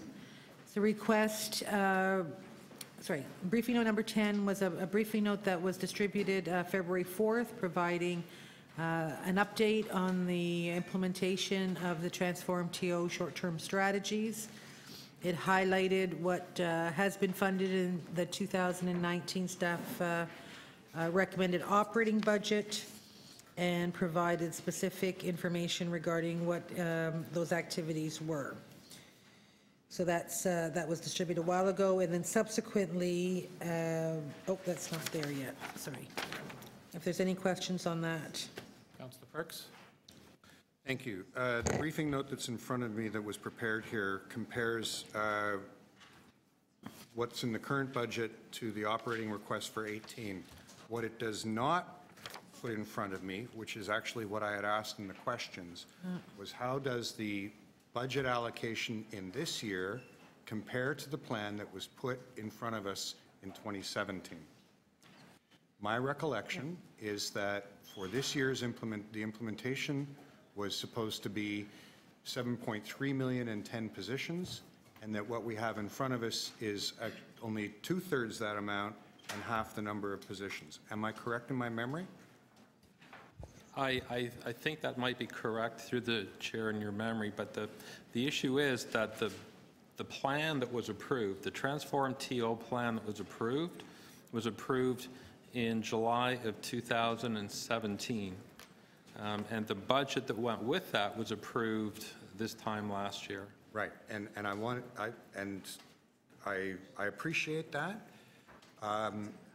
but just to be clear, the original proposal for the plan that was going to get us to 80% reduction by the year 2050 had a series of markers for what we had to do in each of the initial years. In that plan that was presented to council for what you would have to do to get to those goals, my memory is correct, it was about 50% more money for this year than what is currently budgeted, and about twice as many staff as what is currently budgeted. It was 10 positions, not 5, and it was I'm forgetting 3 or 4, not 5.8. Okay, thank you. Yeah. Now, the other piece that I was curious about, and I was hoping that this would appear in the briefing note, we had a bit of a discussion when your presentation came to council or to budget committee before about the federal program, or sorry, the provincial funding. Now, I have here a report P27.3, funding update, municipal greenhouse gas challenge fund. I asked you last time we were here if the cancellation of the provincial carbon pricing scheme would affect any programs, and at that time I was told there weren't any. I have here a list of 10 programs worth $51 million that were going to be funded through the Municipal Challenge Fund, which came out of that provincial carbon pricing scheme. Are any of these 10 projects no longer fully funded? I can provide you the list if you're not sure. No, Councillor, through the chair, each of those projects continues to move forward. The business cases that we put together for each of those were created before we had municipal challenge funds. What the MCF did, of course, is make the return on our investment better, but the projects themselves continue to move forward. I understand that they're moving forward. Are they all on time with the original funding proposed, which was for a total of $51 million? And these are projects that had applied to that municipal challenge fund. Yes. They weren't things that we were daydreaming about. Yes, so Councillor, some of them with the lower amount of money available will take longer to do, but will they all be done? Absolutely. Okay. Next question. So we've established that we are not staffing up or implementing the short-term actions that were designed in the original plan, and we've also established that the projects that were going to be co-funded by the Municipal Challenge Fund are being slowed down. When the TransformTO plan was put forward, we were given this graph, which showed that we had to take certain actions in certain years in order to achieve the reductions in the plan. There was no spare room. We don't have arriving at 2020 with a 90% reduction. It also shows that without the actions being implemented, that our reduction plan, our CO2 levels just basically flatline and stop reducing. So given that we are behind on implementing the quick start actions, given that we are behind on implementing the programs that were in the Municipal Challenge Fund, can you still say we will meet this goal? I think I can, and I think I can do that because some of the initiatives in that plan are ahead of where we believed we would be. Thank you. Councillor Carroll? So what it actually does get to, at the very end to Councillor Perks's question of the 10 FT versus 5. But what it says is that the 5 positions were directly related to, what does it says? Positions being deferred are associated with advancing retrofits in existing buildings across the city. So when council originally contemplated this plan, did we have a clear idea of how many buildings and therefore how many people? Is that how we arrived at the positions? The TransformTO plan basically says that all of our buildings will be retrofitted by 2050. Right. So if we're now trimming away at the people, that's not going to happen. It's a delay. It's a delay. So it wouldn't be, if we continue to sort of term away at the people and we arrived at the number of people by specific numbers of existing buildings that need to be retrofitted while we're building all the new buildings according to green building standard, would it be fair to say that what council should present every year is an adjustment of the total? Certain streams of TransformTO won't be done by 2050, and we could, because we made such a careful calculation, begin to adjust the end date, just so that they knew what they were doing as they shortchanged the plan. Would staff be able to calculate that?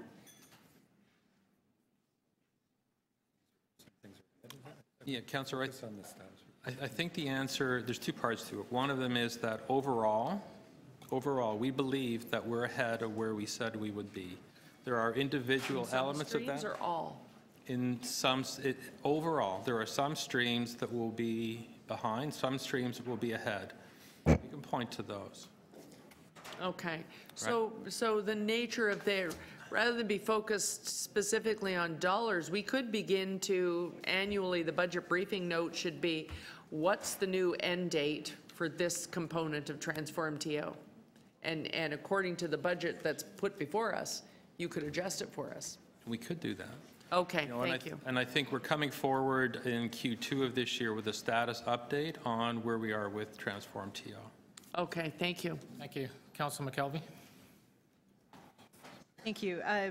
What was your funding request in 2018, and was the full amount awarded? You got it, Mark? So the full request made in 2018 was fully funded by council, and the annualized cost of that was $4.3 million. What is your full request for this year? The gross request is 1.1 million? Yeah. Additional? Additional, yes. Okay, so Sorry. the total, 5.9 million? Yes. Okay. Yes. In this year, you're looking to have an additional 5 hires. Correct. Is the ramping up of this program typical of programs of this nature, where you, every year you're adding more staff and you're expanding the program? So we were asked by council to put forward a 3-year plan of short-term strategies, and that is how we framed it, is ramping it up, yes. Ramping it up. What sort of private sector partnerships are you pursuing for this program? Excuse me, through the chair, we have an existing private sector partnership with Enwave for the development of low-carbon thermal energy systems. We have one well underway at the Westwood Theatre lands. We've got an ongoing arrangement with our partnership with Toronto Hydro to develop and implement PV systems. Those would be the 2 big ones. Do you feel your goals for this year are ambitious and achievable? On both accounts, I would say yes. Okay, thank you. Councilor Nunziata. Yes, so I just want to get to is TransformTO delayed? Overall, Yeah, I don't think so. don't think so? Or No. It's not? We just published last week a status update on where we are with our carbon reduction program. And as of the most recent data we have is that for 2016, and we are 33% ahead of where we were in 1990. So it is not delayed, correct? Correct. Okay. So when TransformTO is fully funded after this budget, will you be on track to meet or exceed the city's greenhouse gas reduction targets? Sorry, I missed the first part of that. There was some. When TransformTO is fully funded after this budget, will you be on track to meet or exceed the city's greenhouse gas reduction targets? Go. So as through you, Mr. Chair, as Jim mentioned, we are bringing forward to council a status report on where we are in terms of implementing the short-term strategies and in relation to the targets that are set. So if I can be a bit vague, we feel very confident that we're on target, but I think it would be, inappropriate for us to give you a definitive yes or no until we bring forward that full status report in Q2 of this year. The other thing I think to mention is, as Council adopted TransformTO, also identified that we also need to bring back in the first year of each term of Council a revised set of short-term strategies and implementation plan, which will also be coming forward, and that will also be another more fulsome evaluation of where we're at in relation to the goals and where the gaps may be, or where we're behind or ahead. Okay, and I recall last year, for the motion we gave you additional funds for TransformTO. Correct. Well, what was that amount again? Even additional of what you originally requested? Last year? Yeah. Go, you've got to go. Yeah. So as I mentioned in the earlier answer, the approved budget for as of 2018 was a 4.3 million annualized budget, operating budget, gross. But we gave you additional during the budget process. Sorry, that was the amount. Oh, that was the amount that we was the gave you amount, sorry. additional. Okay, sorry, I didn't have that. Okay, thank you. Councillor Layton? Reference the slide that's up. The jump that happens at about 2012, that significant reduction, what's that? That is largely coal coming off the electrical grid in Ontario. So, and then the line that comes from, when did we launch TransformTO? It was in 2018. When we finally, when we 17. Yeah, we'll call it 17. We were doing work in 17. So it's a pretty gradual decrease beyond that significant drop from coal. So is there any of that decrease or much of it that we can actually attribute to the city's actions here? I think we can attribute a lot of it. I mean, I think part of the reason that the province was able to take coal off the grid was the collective conservation efforts of everybody in the province, including the City of Toronto. So, but that predates TransformTO, right? Yeah. Yeah. Also, so the target at the time, which was 80% of 2050, that target internationally has changed, right? I think a lot, well, there are multiple targets around the world, but I think... What's the latest IPCC target? Well, the target is around reducing or keeping the temperature increase below 2 degrees. And the GHG reduction target that we would need to hit by 2050 would be? So 80% is still accepted, although a lot of cities are now moving to a net zero. I thought the latest IPCC report was 100. 100%. Yeah, net zero or 100%. Yeah, net zero by 2050. Yes. Mm-hmm. The international experts are saying that. That is the growing consensus, yes. That does But, so at some point in time, we're trying to get buildings completed for energy retrofits. What's the target that we currently have for that? All buildings would be retrofitted by 2050. By 2050. And has that always been the target? That was always the target in the TransformTO plan. And are we going to hit that target? It's a long way away. I mean, with the current resources, that is the goal. With the current resources we have, are we going to hit that target? Going back to the question over here, is it a challenging target? Absolutely. Okay. Okay. Thank you. Thank you. Any other questions? Councillor Bradford. Sorry. Thanks very much. I just want to, we've got this graph up. It seems like we don't have a consensus amongst the colleagues here, but this was the biggest thing one of the biggest things we heard about at deputations. There's a lot of people are concerned about where we are with TransformTO, and I just want, what I'm hearing from staff, what I'm hearing from you is, we're ahead in some areas, a bit behind in other areas. Overall, we are ahead, and you confidently say that. Yes. Yes, and the budget requests in the 2019 budget, you're putting those requests that will allow you to continue on the work to accomplish our targets. It will allow us to continue on that road. Okay. Thank you. Thank you. Any other questions? Second round at all? Second round has been moved. All in favor? Opposed? That loses. So we're going on to the next briefing note. Okay. We're on page 27. It's briefing note number 33. Was a request of the General Manager of Facilities Management, but it really is the Director of Environment and Energy, and it was a request around service level targets that are under development, and if we could provide some information on that. So briefing note's been provided. The service level targets that are under development are speaking to, I believe, some of the TransformTO targets as opposed to the general service delivery targets, but it's here for your information. Questions? Seeing none, we'll go on to the next. Okay. So I believe we just covered this off, but we had the original briefing note on TransformTO, which was a status update, and sorry, let me backtrack. Page 28 we dealt with on the security changes, which was the operating and capital items, so we can pass that. So on page 29, which was the second briefing note on TransformTO and how delays may impact ongoing CO2 reduction goals, I believe we just addressed that.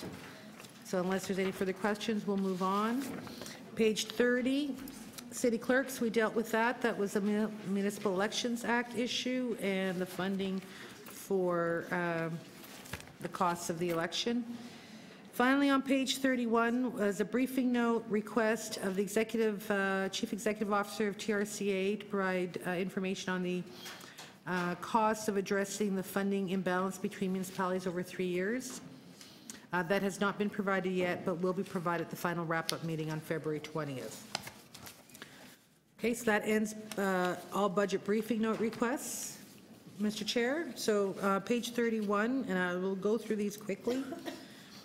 The following are motions that were placed at the last meeting. The first regarding the metrics and tools to measure the impact of vacant storefronts. The next one for Parks, Forestry and Recreation to look at the budget to be allocated for implementation of the Toronto Ravine Strategy. Those are for the 2020 budget process. Page 32.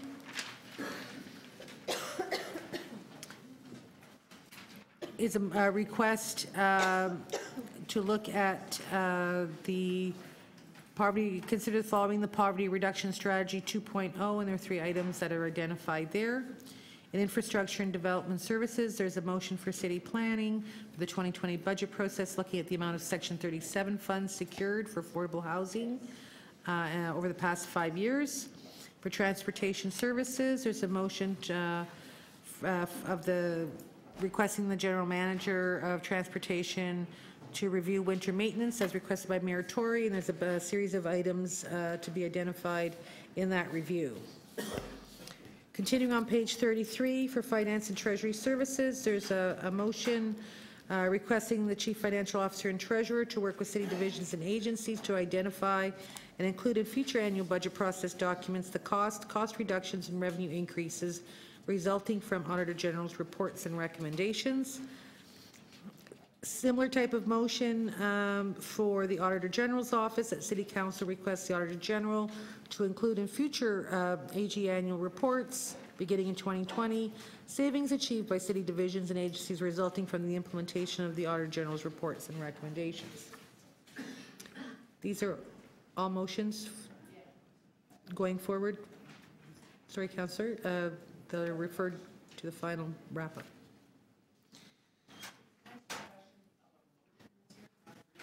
Yes, if you choose.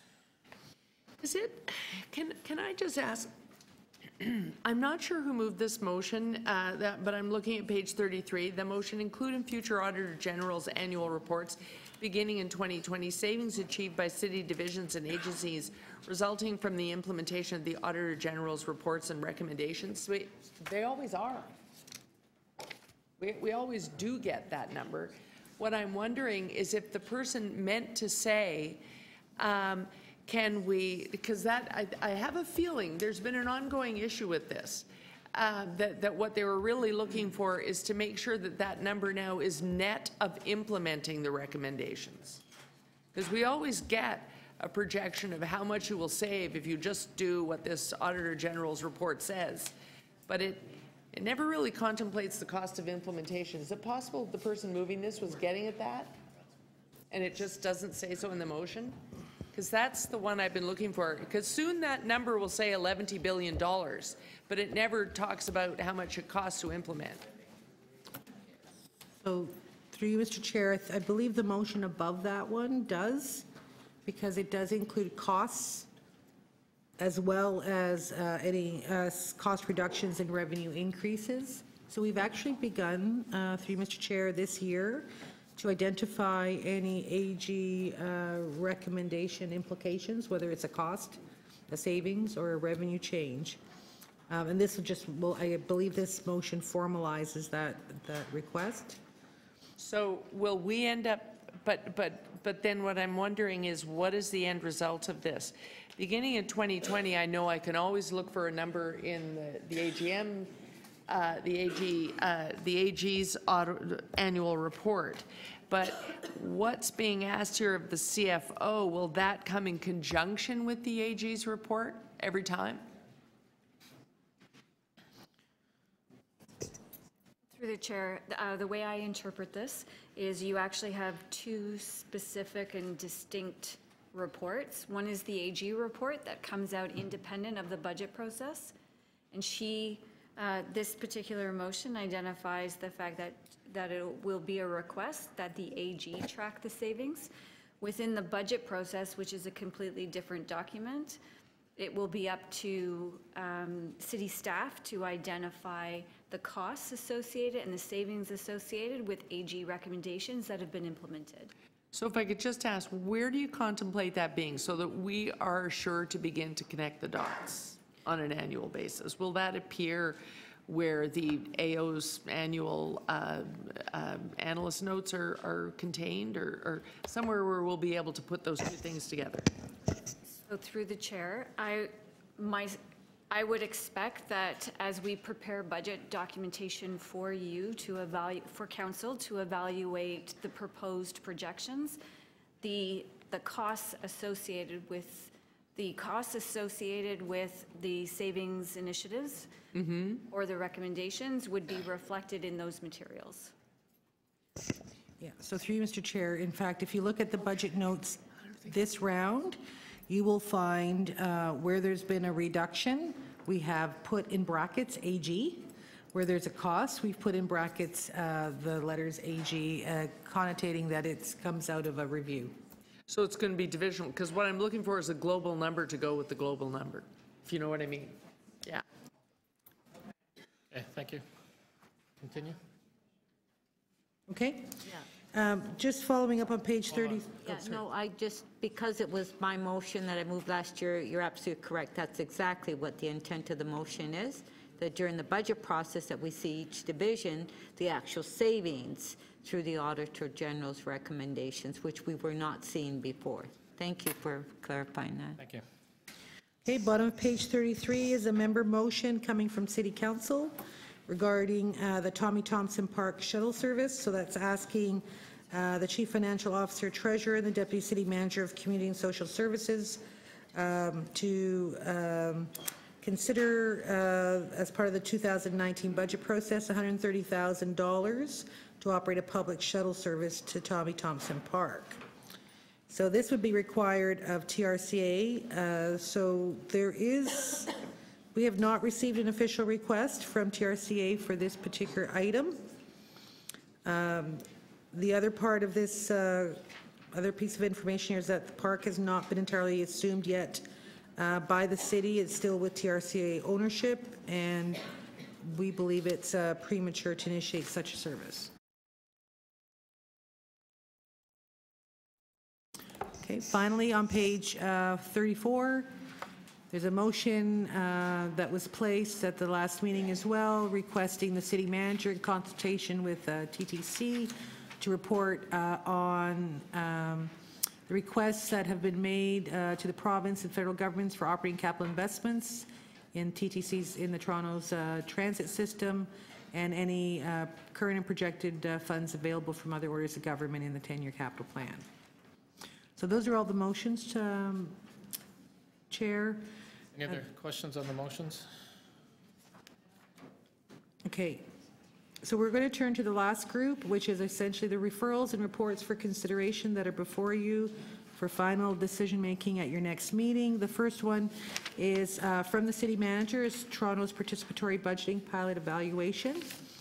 So 3 years ago, City Council approved a pilot program. It was initially for 1 year, and then it was extended for two additional years in 3 separate wards. This report brings forward the results of that 3-year pilot and the various observations and evaluations and conclusions, which indicate that, I guess the short end of it is that at this point, there's not a recommendation to continue this for various reasons. Councilor Carroll. Yeah, just 2 questions. First of all, there isn't a recommendation to proceed with the financial things here, but the issue, do we need a motion? The issue that in the city manager's office, they might have a toolkit for people who just want to do this with Section 37 funds within their own resources. That toolkit is still going to be created? That's my understanding. Okay. Then the only other question is this. Within the proposals here, am I clear, these were developed before council had already gone ahead and enhanced its own staffing budgets? That's true. So if we were to do a motion, we might want to reconsider that, because each of the proposals includes adding, I think, a half a position versus a half a position of part-time hours per councillor's office conducting one of these. And if we were going to proceed, if there was a motion to proceed, in all likelihood, we wouldn't need that. So we could actually change the numbers here. Don't believe anyone is here from the city manager's office, but I would believe that would be taken into consideration on the basis that I guess it depends. What we found in the pilot is that there are varying levels of interaction from councillors' offices. I didn't realize that there wasn't anyone in the from the city manager's office here. I saw Meg earlier in the day, so I'll take that offline and try and figure it out then. Thank you. Okay. Thank you. Any other questions? Okay. Next report that's before you, page 36, comes from the General Manager of Economic Development and Culture. In the 2018 budget process, there was a request for the General Manager to report back. In this process, on a multi-year plan that looked at results of research and analysis benchmarking the City of Toronto's investment in culture relative to other jurisdictions, and an assessment on future increases that might begin starting in 2019. So this report identifies where we've been, which is essentially we've reached the $25 per capita target from our previous strategy. That was done in 2018. However, to move forward, there are some challenges, some need to have some consultation, and the report is recommending that work be done in 2019 and report back as part of the 20 budget process.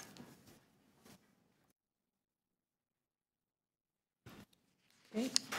Any other questions? No. Yes. Sorry, this to economic development. Can you just tell me where this $2 million per year cultural funding beginning in 2019 comes from exactly? It was a motion moved during the same debates last year with respect to now that we had accomplished the $25 per capita target set a long time ago as to whether there should be consideration to move this forward. So the $25 per capita target was like 15 years old or something like that. It was 10 years old. 16 years old now. 16 years old. We reached it this year, 16 years after some other municipalities did. And $2 million would kind of keep us on that same trajectory. And up it a little bit? And up it a little bit. Yes. In the future. Yes. If we did it every year. We're going to try to figure out what that number is next year. In the meantime, your budget's saying hold. Correct. But really, to keep us going and not falling even further behind, $2 million would probably be the number to do. Something under $2 million. Okay, thank you. Councilor Carroll. I believe that the 2 million that we're asking, because this was one that we heard a lot of deputations on in all parts of the city, it would be spread across majors, minors, lassos, and the Arts Council grant envelopes. So it's really, am I right in assuming that what they're basically asking for is cost of living across all those bodies? No, TAPA, for instance, has come out publicly and said they want a $50 per capita number, not a $25 per capita. So there is parts of the cultural community that feel that we are still lagging significantly behind, as Councillor Layton alluded to, the target's a long time ago. There are measurement challenges with being able to be definitive about how far we're lagging, if we're lagging. So this recommendation is to ask us to do more work to pinpoint that more, but we are going to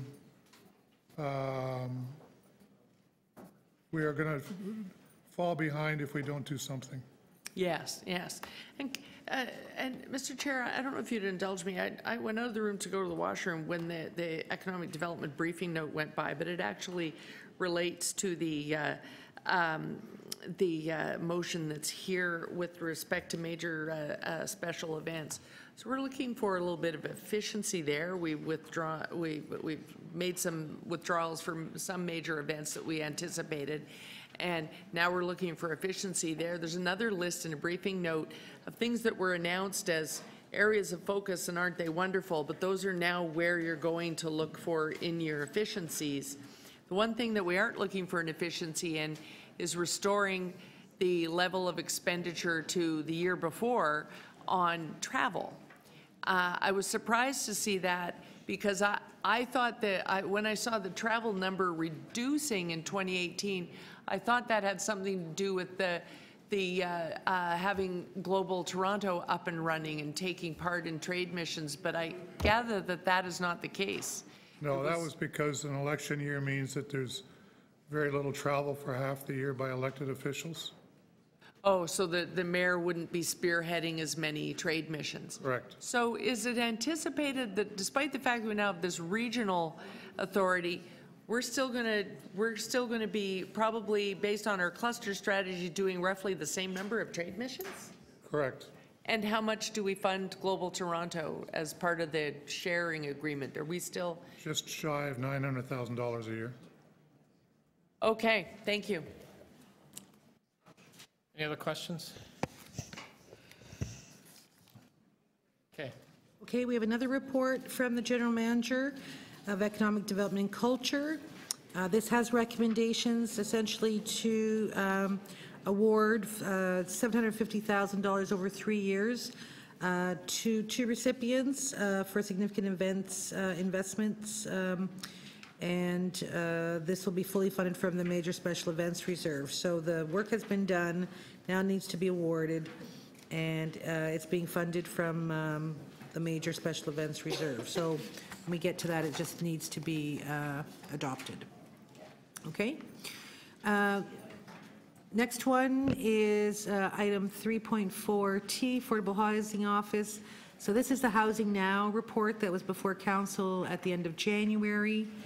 There were a couple of recommendations that had been sent through to the budget process. They're outlined on page 39. So essentially it's the allocation of the 20 million, putting it into the reserve, creating the funding capacity for the 1 million for the nonprofit housing capacity fund, and a budget of $7 million gross, zero net, to establish the secretariat.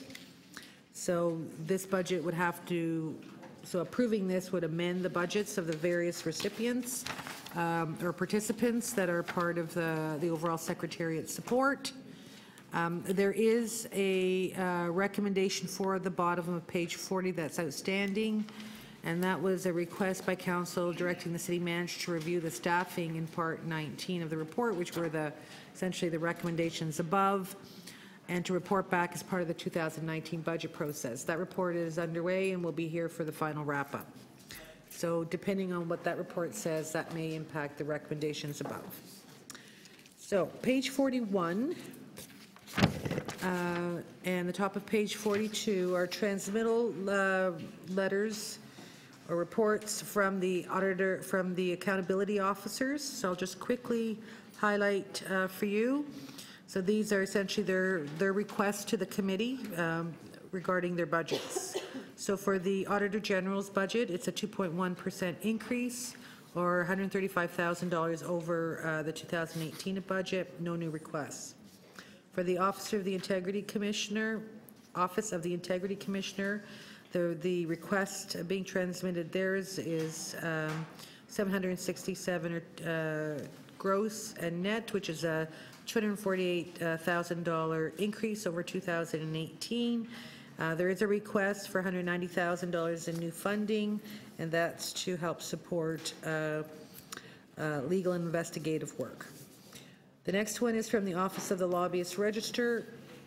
It's 1.49 million gross and net, and that's 288,000 higher than last year's budget, primarily because of a request for 2 staff of 255,000 for some statutory education outreach work and investigative legal requirements. Finally, at the top of page 42 for the Ombudsman, the request there is 226,000 higher than their 18 budget, and that's primarily for 2 staff of 167,000 to help support intake complaints analysis and investigative work. So that will be before you for the next meeting. Now turning to our agencies, again we have a series of transmittals. The first from the Board of Health, that really essentially is their request to the recommendations to Budget Committee, and so what we've provided is some comparison in relation to what's before you. So there are a few differences between the staff recommended budget and what the Board of Health has recommended. There were 2 subsequent requests for new funding that were not before us when we were doing the administrative review. These were tacked on at that meeting. One is for 55,000 gross, 14,000 net to support project management for creating Health Plus, which provides nutritious food on a weekly basis at 29 drop-ins. Plus 30,000 gross and 8,000 net for the Toronto Food Policy Council to support network of food champions. So those were not with us, so they are not been included or recommended at this point in time. In addition to that, so what we do have before us is a budget that is $1.1 million lower than the Board of Health. We have some base budget adjustments that were recommended. We have some items that the Board of Health, that the MOH would have had before them that we have funded through some other sources, and finally a new request for the student nutrition program for independent schools that have not been recommended as part of the staff recommended budget, and that's all laid out on pages 42, 43, and 44. The next one on page 45 is the board recommendation from TransformTO. We do have some differences there as well. We have prioritized, we have adjusted start dates for some new positions from what was before the board, that was for January 1st to April 1st, to take into account the budget approval date. And there are some positions that we will be reviewing in year regarding Rail Deck Park and the Toronto Parking Authority, and we'll determine how we address those with the various divisions and agencies. So there's some differences there. On the TTC, bottom of page 45, so this is transmitting the Commission's recommended operating budget, and the budgets are the same as what's in the staff recommended budget, and these were highlighted. The one to note on page 46 is there was a recommendation in that we have revised, which is around the vehicle, the temporary street occupancy permit fee. So TTC is requesting that Transportation actually collect that on their behalf, so we've amended that recommendation should council approve that new fee. Finally, the Toronto Police Service Board, page 47. So here again, we have a difference between what the Police Service Board has requested of the city versus what's in the staff recommended budget for the Police Service Board. Subsequent to our preparation of the budget, they added a new request for funding 1.5 new staff, and it's $149,000 gross this year and another $97,000 next year to help support their governance role. So we have not included that in our recommendations. The Toronto Police Service budget is consistent with what we have before us, which is a 3% increase, as is at the top of page 48, the Toronto Police Services Parking Unit budget. And Mr. Chair, that concludes item BU 3.4. And then finally is our... Questions on those? Again, those motions were there last week. They're coming next week. So I just wanted to, no questions on those. Okay, we're getting down to the end of today. What I'd like to do now is to ask sort of last questions on two areas: community social services, infrastructure and development, and of course at the accountability offices if there's any extra questions on those. So let me begin with community and social services.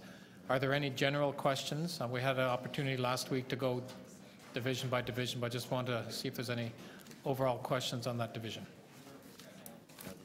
Okay. Infrastructure and development services.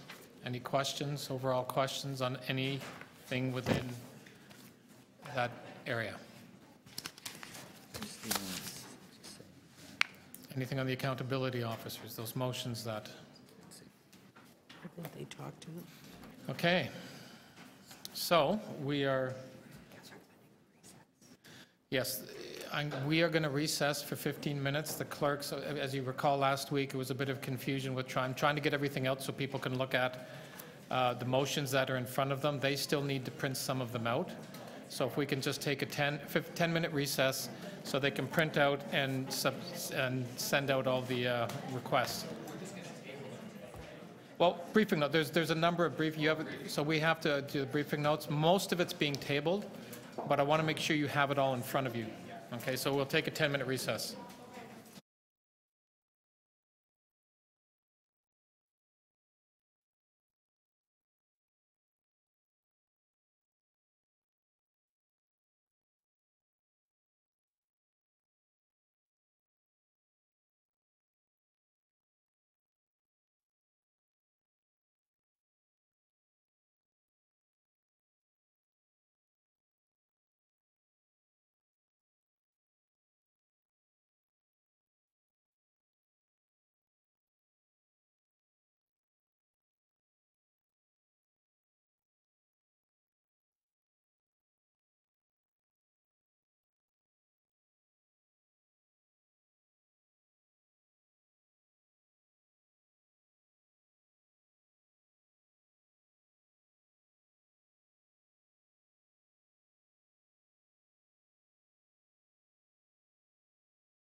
If I can have all the councillors, Budget Committee members come back to the committee room. We're ready to vote.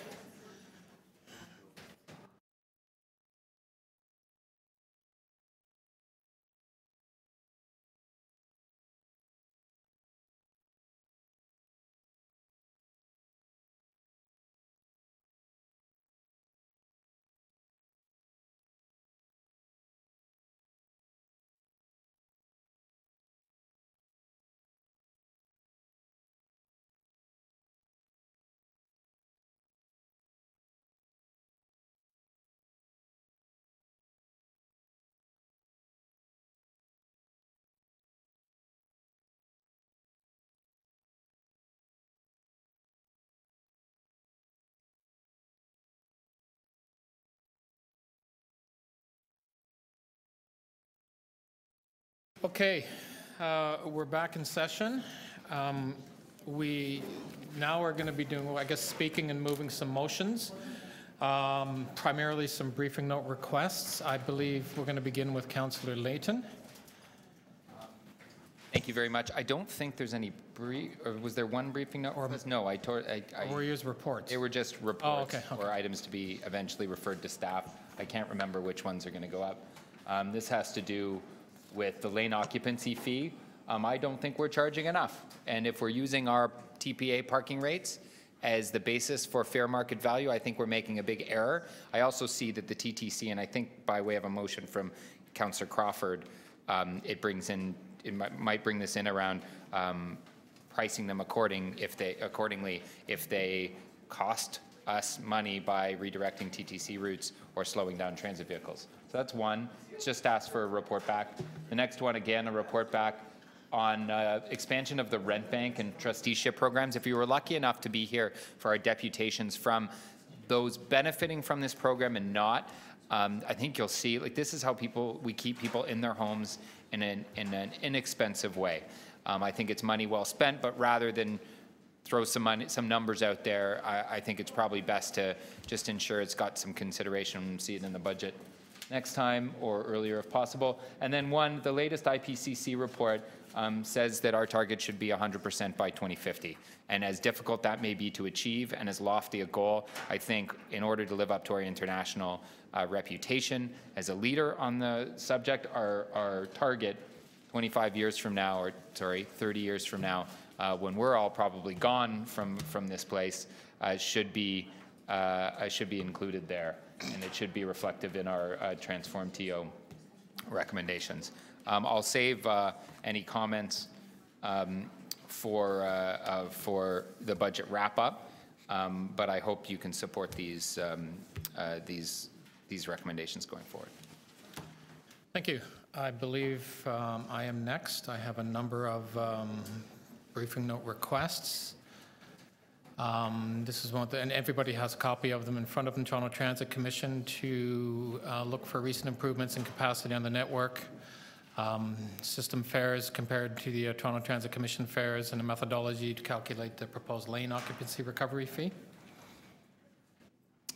Again, with public library, it is looking at cost and funding delays with the library hours on Sundays and the youth hubs. Financial planning, it's there in front of you. I won't read it all. And again, just looking at what the new hires are total for 2019 for TPS.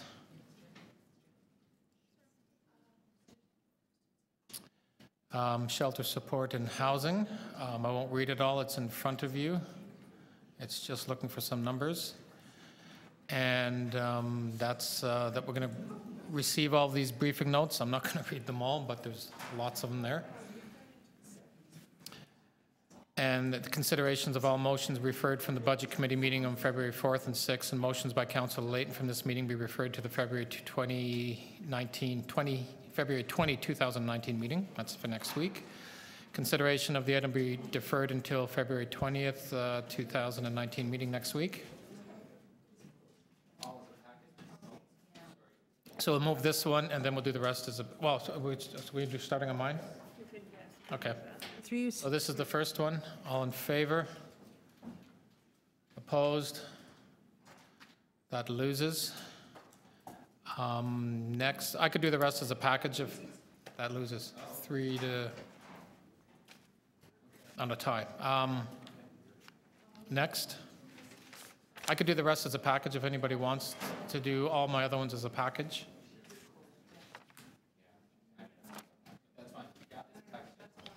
All in favor? This is as a package. Opposed? That's carried. We'll do Councillor Layton's motions. Oh, I referred. Oh, I did. Yeah, you're right. I referred them in my motion. Okay. We need to go to BU 3.5, the additional City of Toronto reporting requirement as a result of Ontario Regulation 286/09 Budget Matters Expenses, and we have to refer that. Consideration of the, be deferred until February 20th, 2019, next week. All in favor? Opposed? That's carried. I think we're done. We're done. We'll see everybody next week. And thank you very much for the staff for all the work you did. And thank you, Josie. Appreciate that. No violence, man. Non-violent. Okay? We're good? Non-violent? All right.